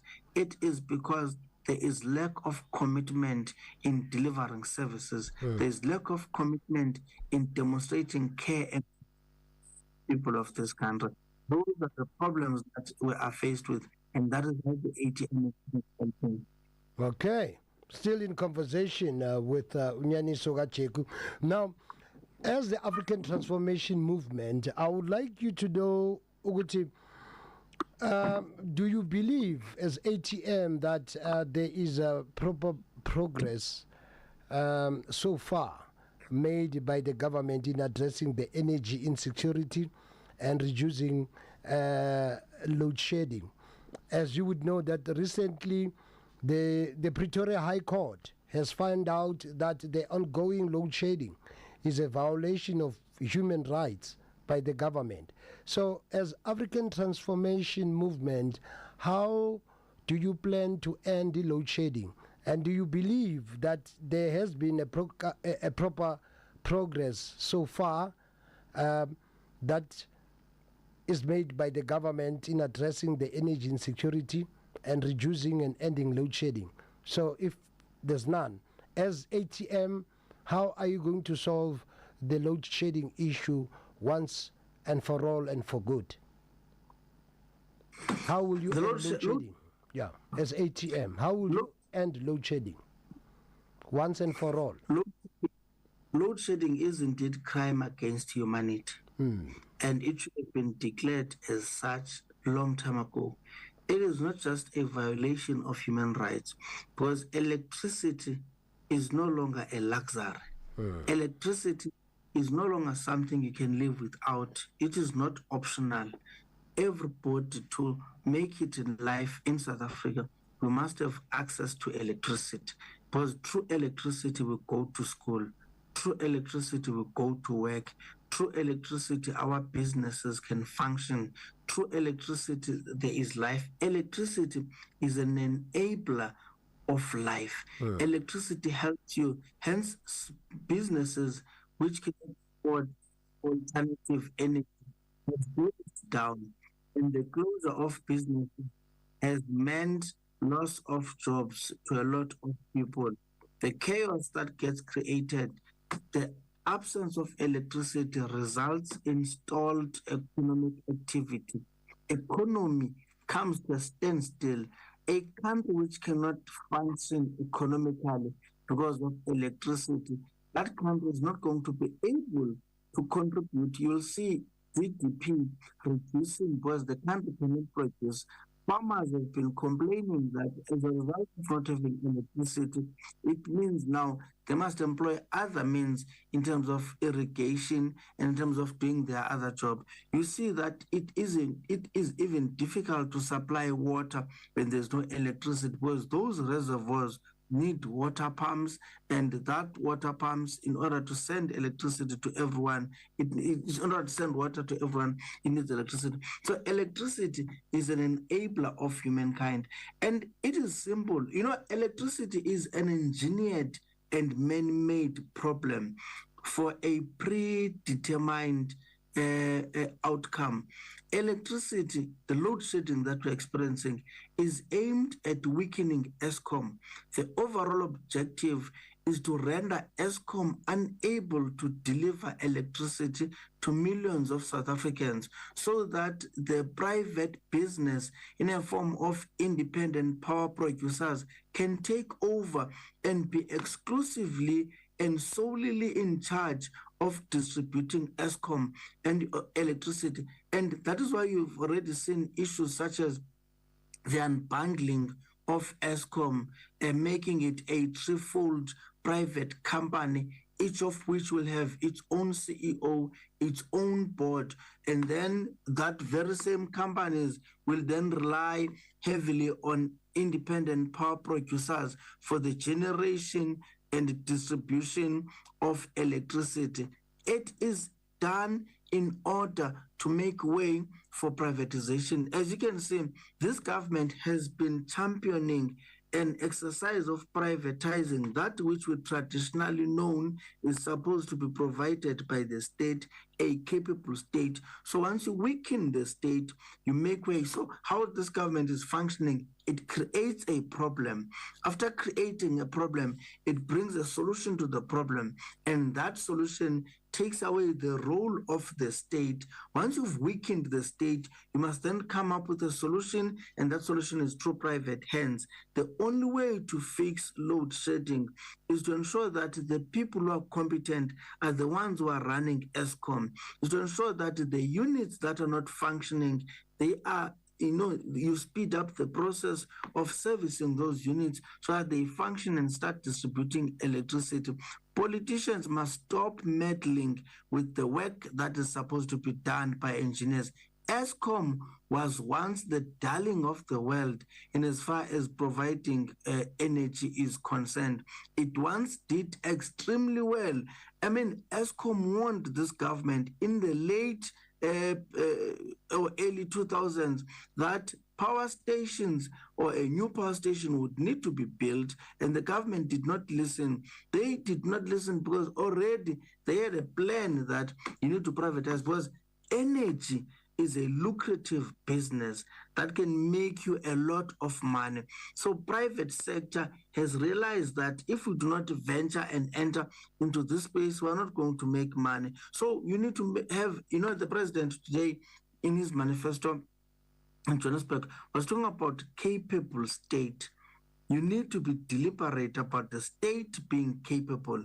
And when in the right hands, the state is capable of providing services, so that, because when the state is run smoothly, it becomes easy to do business. It becomes easy to improve the quality of life. People can work, they can be self-employed, they can go to school, they can do productive things that will elevate their quality of life. So, and load shedding can be solved by a determined political party like the ATM, will ensure that it prioritizes equipping and capacitating the state through that state-owned entity called ESCOM. You do not need to unbundle. You don't even need the Minister of Electricity. All you need is a functioning ESCOM that is in capable hands, who will not be interfered with and will be allowed to do their job as they best known as far as engineering is concerned. Okay. From the issue of load shedding, Nyaniso, now let's move on to the issue of the water woes.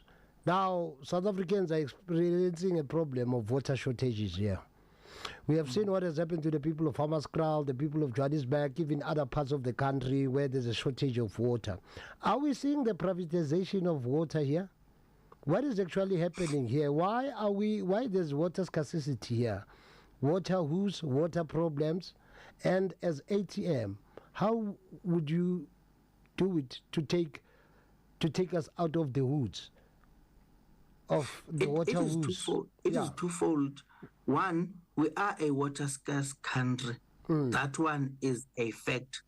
But what has exacerbated the problem is inability to manage the infrastructure that is aimed at delivering water. We are not yet at the stage where there is no water.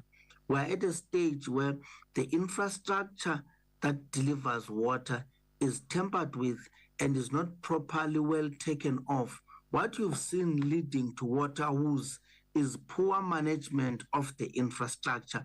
The pipes that are supposed to be serviced and are not serviced. The reservoirs that are supposed to be serviced that are not serviced. As a result, water cannot basically be transported. And energy, power, electricity has also contributed to this. You've seen in Hammanskraal tenders which were once issued to the tune of hundreds of millions of rands, and those who were given those tenders never did what they were supposed to have done, and as a result, it has led to a shortage of water supply in Hammanskraal and in many other areas. Once again, you need a competent government that will stop meddling with the work of the professionals and let it be done. You also need to start encouraging water harvesting. There is not enough done by the country to encourage water harvesting. Ask yourself, what happens when there has been rain? Nothing. All that water goes down the drain because there's no water harvesting. We are not encouraging boreholes. Government need to lead the charge in subsidizing households to have boreholes so that they can extract water from the belly of the earth and be able to get water. So what you need a government who is deliberate about getting these things done. Also, fixing the infrastructure. We are suffering from water losses. Cities like Johannesburg, like Tshwane, like Nelson Mandela Bay, like Cape Town, suffer from losses of water. How often do you walk about wherever you're working and you start seeing water running down the street? That is the loss of water, which is supposed to be kept and contained somewhere for distribution to the people of this country. So we also need to start fixing the infrastructure, which is old and continue to age, because the government has not done well even now in maintaining that which it found in place. This other day, I was attending court. The court could not sit. It had to adjourn, and the reason for adjournment was that in court, there was no water.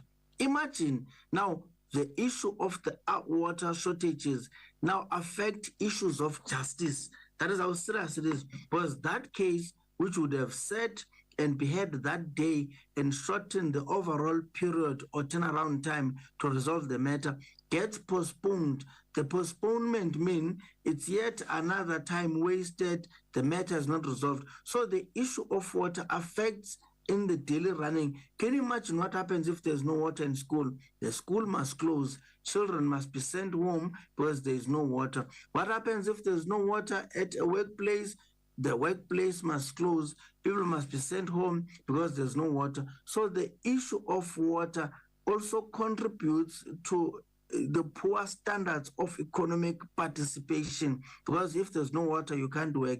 If there's no water, there can be no learning. It is a serious problem, but the bulk of it is not only because of the scarcity of water, it is because of the poor maintenance of infrastructure, and that is the duty of government to make sure it is done either directly itself by employing more people or through partnering with private companies whose interest is in seeing this country work. I want us to talk about the issue of the land, that I know that your party is very critical about the issue of the land, Mr. Jeku. Now, the people of South Africa has been waiting for too long the return of the land to its rightful owners, and it has taken the governing party for so long to return the land to its rightful owners. Now, as African Transformation Movement, how do you plan to go about in terms of returning the land to its rightful owners? And what is your position regarding the some of the policies that were there before, policies such as the expropriation of the land without compensation? Others are saying the expropriation of the land with fair compensation. Others saying there's no such a thing as expropriating land. We don't have to expropriate the land. We've got to take the land back and return the land to its rightful owners. What is your position regarding the issue of the land in terms of bringing back the land to its rightful owners as African Transformation Movement? How do you plan to do that in case you have a chance you get in power? How are you going to bring back the land, or how are you going to redistribute the land and the redistribution of the land and so forth? How are you going to do it, particularly the legal route, so that it can have a favorable settlement? So what is your position regarding the issue of the expropriation of land without compensation, or the expropriation of the land with fair compensation? Or what happened to all those policies? What is your position regarding the issue of the land? The ATM believes in the expropriation of land without compensation. There was nothing fair about land dispossessions. We must know that Black people who are bona fide citizens of this country lived in this country with access to land, owning land. They were dispossessed land. It was not bought. There was not an exchange. It was taken away from them. If you read in history about how land was dispossessed, you would be, a man would have their land taken away, and a man would have had livestock on the land. Then they get their land taken away. The very same person who's taken the land of this man then offers this man a place to stay, because the man now no longer has the land. But because the man has livestock, he then comes with his livestock. The very same person who's offering you land to rent says you've got a lot of livestock. I therefore cannot take you with your livestock. Then they got robbed their livestock as well. If we were serious about land expropriation, not only we would expropriate land without compensation, but would make sure that we give back in today's currency terms that which will be equal to the livestock that they lost. So you need to embark on a serious expropriation of land without compensation, so that land can return to its rightful owner. The most expensive thing today is land, and you need land to build a home. You need land to establish a business. You need land to do anything that you want to do, to start your farming. We cannot do anything, even in the house. The most expensive aspect of the house is not the house itself, it is the land on which it is built. When you apply for a bond, what makes that bond expensive is the land on which the house itself will be built. So the issue of the land is very seriously.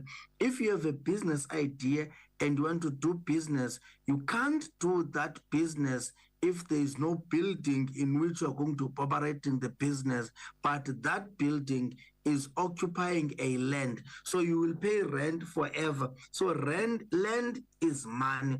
We need land to start functioning. Expropriate land and give it to the rightful owners, as well as land that belong to the kings. In rural areas, the royalty used to administer the land and share to people as and when they needed. We are saying return that, get people to be able to farm, assist them to start farming, and make sure that they use that land, the produce of which will then be utilized as economic activism. Those retailers that are in townships and rural areas can then be supplied directly by the farmers who are given land, by the farmers in those areas, and not only successful farmers who are now the ones who are the suppliers of everything we eat, from vegetables to fruit. But if our own people have got the land, they will start farming and sell to ShopRite, and sell to Pick and Pay, and sell to every retail store that is out there. They will start to farm a livestock farming, so that the meat that we eat can come from there. The leather things that we like wearing, they can be processed here and be exported even to the world. So there's a lot that can be done, but the government is not serious about expropriating land. It does not want. There is no compensation, fair or unfair.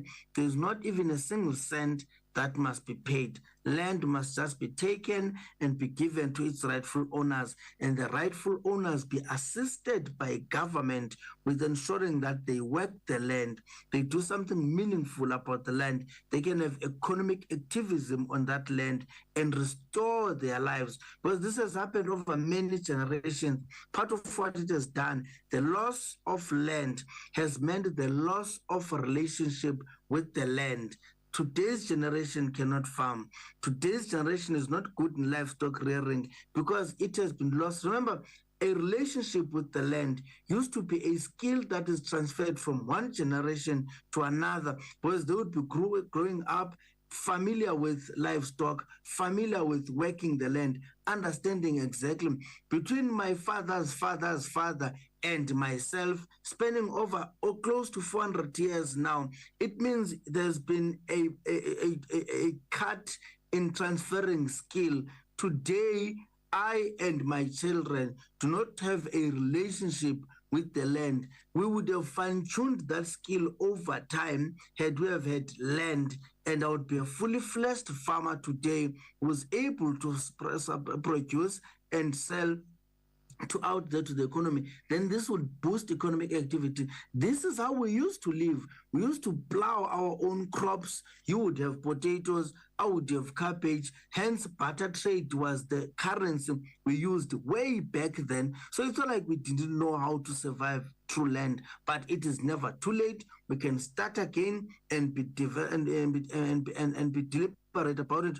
Those farmers want to assist, and believe me, there are farmers who believe in the unfairness of the disposition of land that took place years ago, who would be willing to assist with skills transfer, so that going forward we have a direct relationship with the land and are able to survive through our land. Okay, that's Mr. Nyaniso Jeku. Now, I want us to further move on to the issue of housing. There's a high backlog of housing in South Africa. Many people are in dire need of housing, and the government has promised people of South Africa to build more than 1 million houses. Even the people of Alexandra have been promised also by the president that they will build 1 million houses. So the people are quite very optimistic to see whether the government will be able to deliver the promise of building 1 million houses. Do you think it's possible for the ANC government to build people 1 million houses? And if not so, how would you do it better than the ANC to make sure that people have a shelter at the end of the day? It is not possible. And the reason why it is not possible, it has been demonstrated over many years that this government does not have commitment to improve the standard of life of the people. The other reason why it is not possible, it is because there is no intention to address the root cause of the problem. What causes house log backlog? You'll realize that it happens often in cosmopolitan areas, in cities like Johannesburg, where the majority of the people of this country are flocking because they need opportunities. Once you start creating opportunities in rural areas, in the outskirts of this country, where people come from, some people don't even want to come to Johannesburg. They want to remain home, but remaining home means joblessness. Remaining home means inability to further your studies. But once you develop rural areas through land and everything else, then what will that do? It will enable people to be economically active and be self-sustainable while in their respective homes, where they have land already, at least the bit of it that they still have. The backlog that you see of houses will never be resolved, because as you build houses, you will have a situation where there's a continuous migration of people from where they are to Johannesburg and many other cities where people go. So in that regard, it will never be serious. The only way the ATM would do this, one, it would make sure that it contributes to improving, or at least ensuring that there's economic activism taking place in rural areas, so that you then cut or shorten the volumes of people moving from their respective homes, from Limpopo, from Eastern Cape, from wherever people live, from KZN, to come and live in Joburg. And then because they can't afford, they end up living in shacks like in Alexander. And then you have political parties who promise them 1 million houses. Firstly, where would you build 1 million houses in Alexander? Because there is no land. So once again, what you need is to secure land so that you can build houses in large volumes and have people occupy those houses. The other problem that causes a backlog in the housing is that we've got a lot of illegal foreigners in this country, and through criminal activities, they are able to get themselves on the list of those houses. So while you are planning on registered and documented citizens of this country, there are unregistered citizens who find themselves on those lists through corrupt means. So that is why the issue of illegal immigration is an important one that needs to be dealt with, because you are unable to plan service delivery. Even the issue of the land, even if you were to start with expropriation of the land without compensation, the problem you're going to have is to find yourself ending up giving that land to people who are not even bona fide citizens of this country, to people who are supposed to be here by permit to study or permit to work. You don't go to a country to look for employment. You get a permit to go and work. You look for a job while in your own country of origin, then apply to that country once you get the job. But in South Africa, people come not having documents and they start looking for a job here. So the issue of land needs seriousness, needs commitment, needs dedication. That way, you will be able to address the backlog of housing. If you don't do that, because these things are intertwined, they are interlinked. You can't fix one without fixing the other. You can't focus on one alone and not the other. Hence, I'm saying it is multi-pronged. While dealing with the issue of migration, you need to be dealing with the issue of restoring land to the people so that people can start using the land and be economically active and stop moving. They can only move when they want to visit. Let's say they want to go and see how Cape Town is, how Johannesburg is, not because staying at home means there is no economic activity. Right now, a lot of people are in Johannesburg, a lot of people who are in Cape Town, a lot of people who are in Nelson Mandela Bay can't picture going home All right, we're going to take a break. We'll be right back with Mr. Nyaniso Jeku. Please do stay with us. These are our Alexandra heroes. Obed Bapela was born in 1958 in the township of Alexandra. He took part in the 1976 Soweto uprising. Bapela became a member of the African National Congress and took part in their underground structures from 1979. Bapela also became one of the founding members of the United Democratic Front in 1983. Bapela was detained several times during the 1980s and appeared in 2 political trials in Port Elizabeth.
All right, we are back again with you in case you have just joined in. We are in conversation with the spokesperson of African Transformation Movement in Gauteng.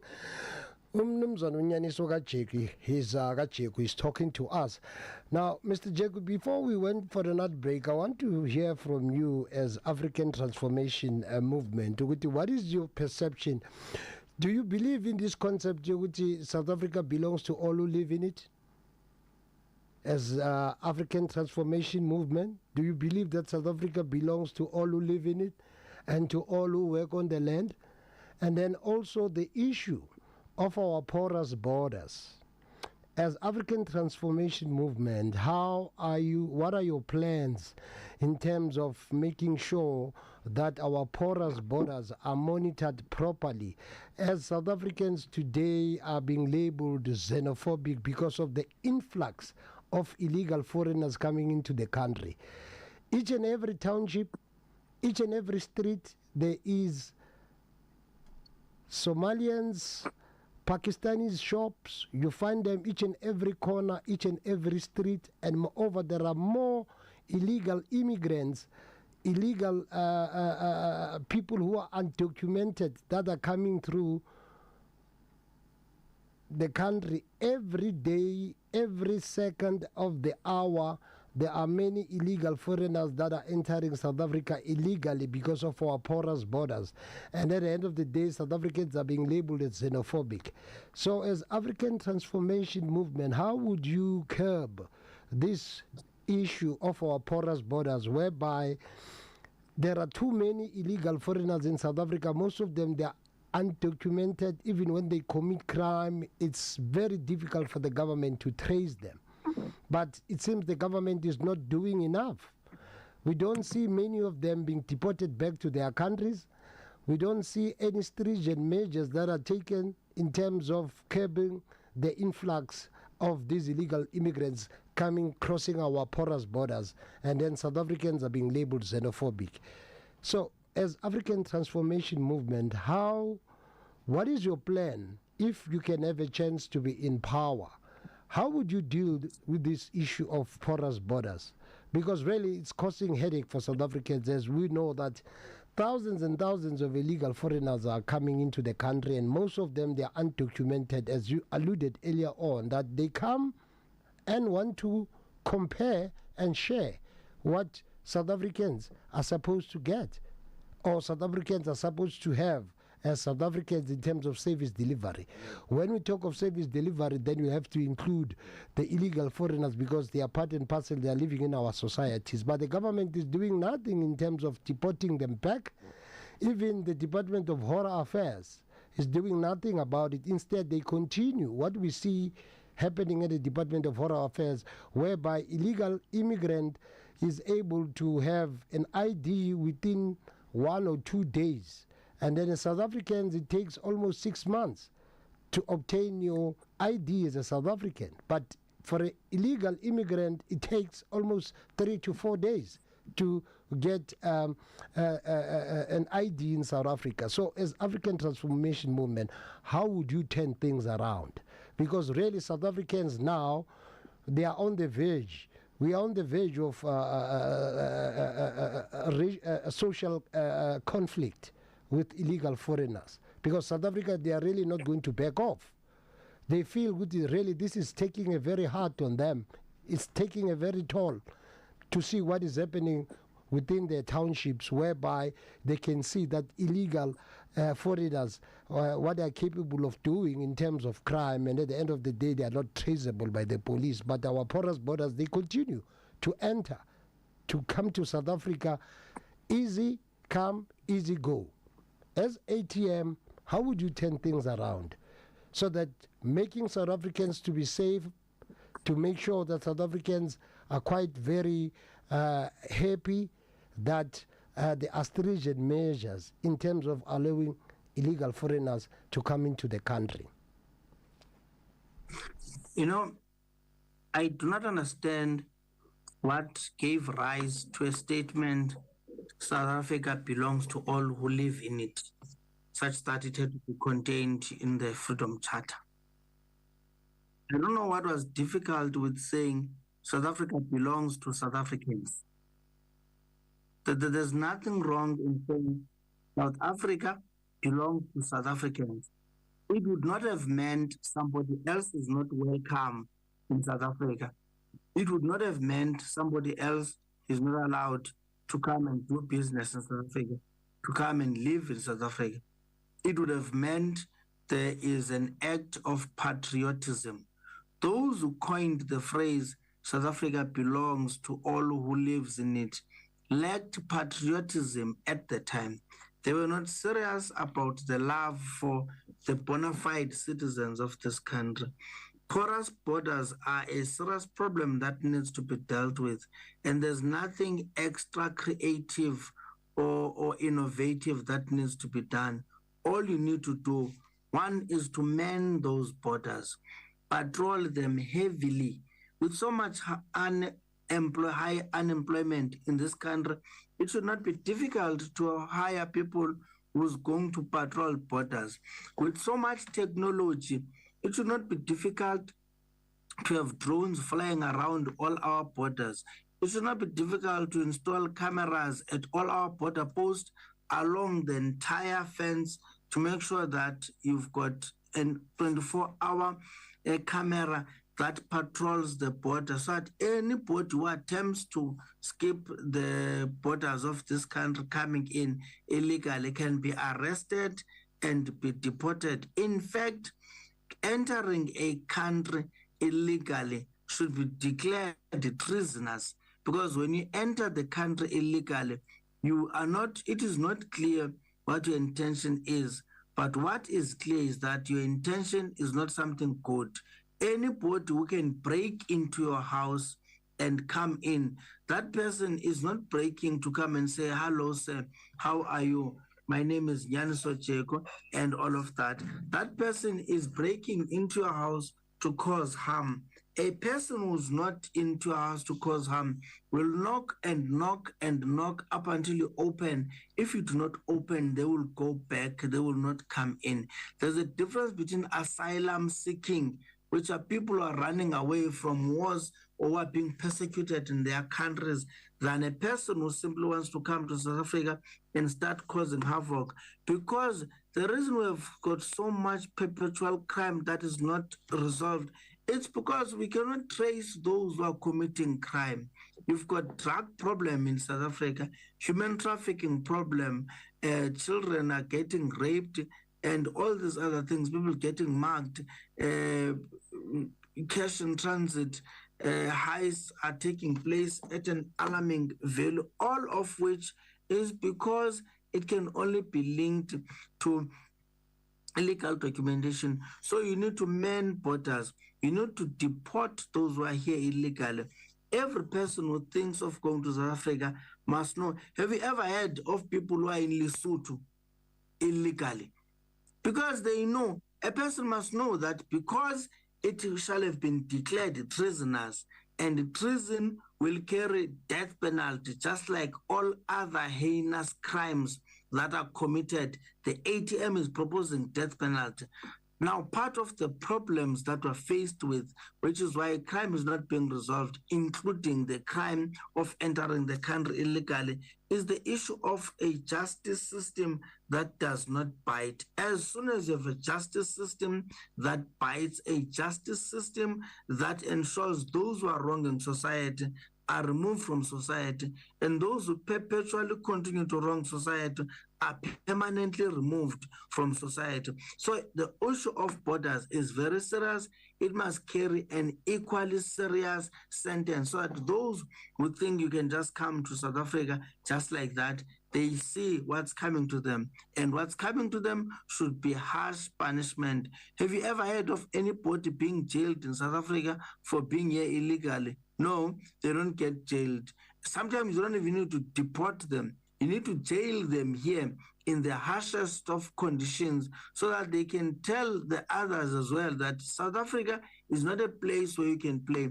These things we can only do if we're patriotic, if we want to help our citizens. The only reason why you would act tough on anybody who seeks to wrong South Africans is if you have patriotism, you have inherent love for the people of this country and for this country to be a better country for its own people and generation to come. I want us to move on. Let's talk about the issue of crime and corruption in South Africa here, particularly the issue of corruption and the issue of unemployment, particularly to young people and particularly to many graduates who are leaving the country because of crime and corruption and because of the high rate, the high spiral rate of unemployment in South Africa. But now let's look into the issue of crime and corruption in South Africa. Corruption. This is something that many people hate to love. What is happening in corruption? We have seen the justice system, it seems it's moving very slowly. Many people are being implicated in the wrongdoings. Many people are being implicated in the so-called state capture, although even that state capture was not complete, because some people saw as the other faction. Other people, not the other people were called to testify, but the other people were crucified on that Zondo Commission, which cost the taxpayers 2 billion rand. Now, as African Transformation Movement, the issue of corruption in South Africa, which the corruption in South Africa has become a cancer within the governing party and in all sectors, in government, in the private sector. There's a lot of corruption that is taking place. So the wheel of justice is moving very slowly in terms of dealing with corruption. As ATM, which best model do you believe can be used to send a clear message to people who are found wanting, to people who are found to have put their hands next to the cookie jar? Because really it's all over the show. No one has ever been arrested since the Zondo Commission. There's been a lot of allegations of people, there's proof, prima facie evidence, but all those cases don't see their day of light in court. And same like the Zondo Commission, no one has ever been held accountable. But we have a government that says is dealing with crime, is dealing with corruption, and yet some of its members have been fingered in the Zondo Commission, and some of its members that have been fingered in the Zondo Commission are still cabinet ministers. Nothing has been done. The wheel of justice is moving very slowly. Those cases have been there for quite a long time. People have been fingered. We even saw the Pala Pala issue as well. There are many. And now lately, what we saw, the raiding of the Hawks at the home of the National Speaker, Nosiviwe Ngakula. What is at play here as ATM in terms of corruption? What is your response and reaction here? Corruption is one cancerous thing because it continues unabated, because those who are supposed to fight corruption, those who are supposed to insist on taking the fight to the corrupt ones, are themselves corrupt. Now, a corrupt person can never competently champion the fight against corruption and win, because he or she will know that if I pursue those who are involved in corruption, I myself will be pursued. That is what is going to happen.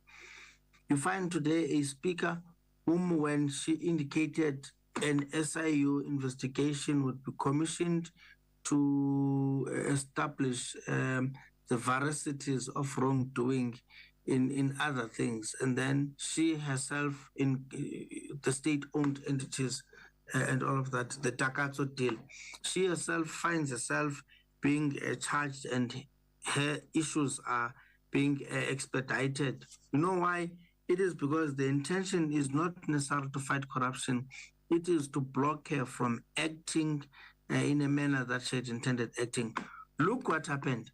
Our own president, the president of the country, the first thing, his first act when he became president was to get his potential corrupt practices of fundraising sealed by a court of law and declared confidential so that they may never be published.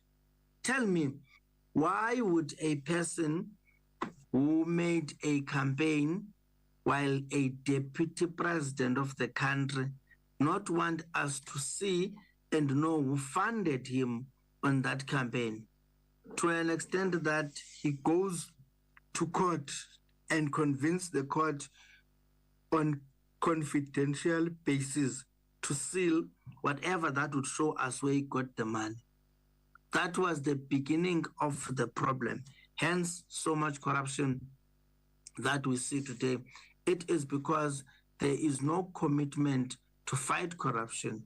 There is no seriousness about fighting corruption as long as the government is corrupt. So the ATM government would ensure that it commits in fighting corruption and it does not deploy corrupt leaders. As soon as you deploy someone corrupt and you are thinking that that person will fight corruption, a corrupt person will never fight any corruption. Instead, they will use the opportunity to occupy a high office to do even more corruption, because they themselves are corrupt people who are crooks. So the issue of corruption relates to lack of seriousness and commitment to fight it. If we're as committed, we'll be able to defeat corruption. Right. Finally, before we wrap up, let's look at the current status and the future of the coalition government after elections. Some are saying coalition government is not working. This marriage marriage of inconvenience of political parties coming together because it's not going to work. Why? Because some parties believe they have different ideologies, and then when they serve in this coalition government, they've got to serve the mandate of their manifestos. And then how do we differentiate political parties getting into this arranged marriage of coalition government, serving their party manifestos in terms of service delivery? Because this is what they've promised their constituencies, that look, our policy states 1, 2, 3, 4, 5, and so this is what we have promised our constituencies. By getting into government, we are going to deliver. So how is this thing going to pan out, whereby we have a multi-party of different political parties with different political ideologies coming together to form a coalition government, and others are saying it's not going to work, it's complicated. Others are saying no, it's going to work, it's working, it's working in other countries. If as African Transformation Movement you happen to be elected in that multi-party government, how would you want to see the coalition government being structured in terms of putting all the political differences aside and making sure that service delivery gets to the people? Put political differences aside, because some people are saying, well, other political parties, they have their own political party egos, it's not going to work. Others are saying they've seen it in other countries, it's working wonderfully well. But in South Africa here, the problem is the ruling party, which does not want to see other parties coming to the party. So as African Transformation Movement, if we can get a chance to be elected in power and in the government of multi-party government, the so-called coalition government, how would you want to see the government of the day being structured? Coalitions are inevitable because coalition arise as a result of the expression of the will of the people by the people. So you've got to depart from that understanding that as a political party, you are where we are if you find yourself in a situation that requires coalition because of how people have expressed their will. They have decided in their wisdom that they are not going to give one party the majority votes. They'll give a party here and there, and the outcome will be that a coalition is needed. A coalition needs to be anchored on a need to deliver services to the people. It should never be about positions. It should never be about who occupies which office. It should always be about how can we best deliver services to the people. That is why the only people who can make a coalition work are people who have looked at their manifestos, their policies, and their character as political party and realize that if we join hands with so and so, we are likely going to do far much better. But if the idea is to look at the number of your officials and potentially think how many seats am I going to get if I enter into this coalition, then we are in the coalition wrongly. For it to work, and it can work, people who enter into coalitions need to understand one thing: they are doing so for the betterment of people's lives. If you don't have an understanding that the need for coalition is so that people's lives are championed and led to great success, then you don't need to be in a coalition. You should not be in a coalition. The reason why we see coalitions not working today, it is because those who are in coalitions to feed their own stomach, to cause problems. You should enter into a coalition, and that is what the AGM does, with a specific key focus of improving the quality of life of the people. If you don't have that in your mind, you do not belong to the coalition. All right. Finally, Mr. Jeku, it's election time. We are on the election mode. Too many millions of South Africans. Take us through, why should people vote ATM, not the ANC? ATM is a values-driven political party that does exactly what it promises to do because it believes in accountability, it believes in peace, it believes in Ubuntu, it believes in servant leadership, and it believes in transformation. Voting for the ATM would mean an opportunity to rescue the country. The country is in tatters. The lifestyle is reducing. It is diminishing by the day. So when you vote for the ATM, you are voting a political party which is patriotic, a political party which believes that the people of this country must all work, they must do their businesses. Those who are in school must get free education up until tertiary level so that they can be able to focus on improving their lifestyles and themselves accordingly. So the ATM is serious, it is commitment, it is dedicated, it is corrupt-free. There's never been an accusation of our leader since he took office, since he became an MP in 2019. We're in 2024 now. All what he has been doing in Parliament with his partner Omar Makau is to make sure that government accounts and accounting, he believes in it. So when you vote for the ATM, you're voting for a serious political party, a committed political party, a political party that believes that the bona fide citizens of this country should always be prioritized as far as opportunities are concerned. Because once you help at home, you'll encourage the home to welcome other people who come in so that they can start doing what needs to be done. So the ATM is a political party that is committed and dedicated to service delivery. Committed to service delivery. One more final one. Let's be fast and furious. Now, let's talk about the Political Party Funding Act. This is the final one. Let's be fast and furious. Who is funding the African Transformation Movement, the ATM? Who are the funders of the ATM? It is funded by its own members. ATM is a self-funding political party. Members contribute to help the party register for election. We buy our own T-shirts, the entire regalia of the ATM.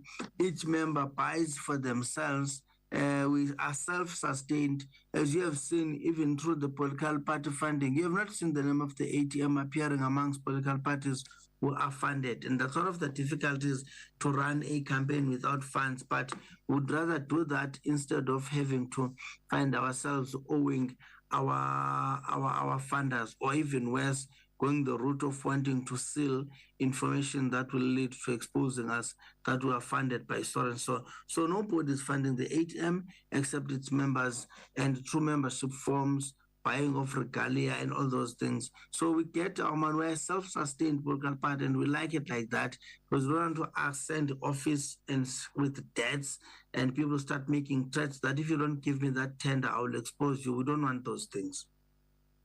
Yeah, no, that's fair enough. That's Nyaniso Jeku. Nyaniso, thank you so much, my man, for a great conversation. I must really say it has been an absolute pleasure, man. And your last final bite to the voters and the first-time voters of South Africa. What would be your parting shot? Thank you very much. We encourage the citizens of this country on the 29th of May to go and vote the ATM. We particularly encourage new voters not to look around and search for things that are not going to give them any hope. They must look for the ATM, look for the star on a ballot paper, and vote for the ATM. You owe no one anything. To those voters who may be of the view that their allegiance should be with the ruling party, for it liberated them. We were not liberated by the ruling party. It was a collective struggle of our forefathers that led to the collapse and demise of the apartheid government. We encourage all citizens to vote ATM, give ATM an opportunity to ascend to power and take charge of this country and rescue South Africans and provide opportunities that are going to improve the quality of life of the people. Thank you very much. All right, there you go. That's Mr. Nyaniso Jeku, the ATM Gauteng spokesman. He's the chief guy. All right, we'll talk to you in a not long distance future. Thank you so much, Nyaniso, and we wish you all the best of the good luck, and we see you being elected in the multi-party government and continue deliver the promises that you made to your voters. It's a very good night. Take care. All the best, my brother. Thank you very much. All right. There you have it. Nyaniso Jeku there. He is the chief guy of the ATM in Gauteng. He's the spokesperson. Mamiru Mutlerenza Khulikan, it's time for me to love and leave you in the capable hands and warm hands of Intogazi Mabaso. Osonto Mabaso is up next. So from me, the Mbanjwa type of a guy, let's do it again next week, same time, same place. By the way, the economic freedom fighters in the building. Stay close to your radio. It's all happening next week right here. So from me to you, have yourself a great week until we meet again next week. So from me to you, Muntu Kambanjwa, I say take care and be good. I can't stop loving you. Until next time, bye-bye. Okay, here's a beautiful song there from Miss Roberta Flack or Mr. Bob James. All right, one of the beautiful songs that I love and leave you with here is the song here by Mr. Bob James and Quartet doing an old classic song of Roberta Flack together with Donna Hathaway. Yeah, so this is how the song goes here. I'm trying to get this song by Mr. Bob James, Feel Like Making Love to You. All right, let's see where they can get that. There we go.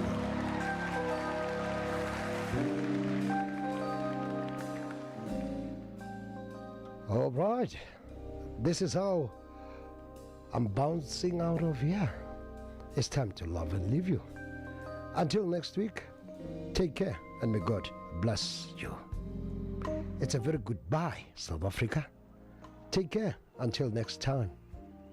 It's been a great pleasure. Thank you so much for streaming with us and for choosing us and staying with us on www.lxfm.co.za. And of course, for streaming with us on our neighborhood TV. Take care. May God bless. Until next time. So from me to you, it's hasta la vista. Hasta luego. Adios, amigo. And a very special thanks to the crew, the chief guy, Chris Onkametsi Wakamatlago, for punching the buttons until this time of the hour. Until next time, may God bless. It's hasta la vista. Hasta luego. Adios, amigo. Take care. God bless.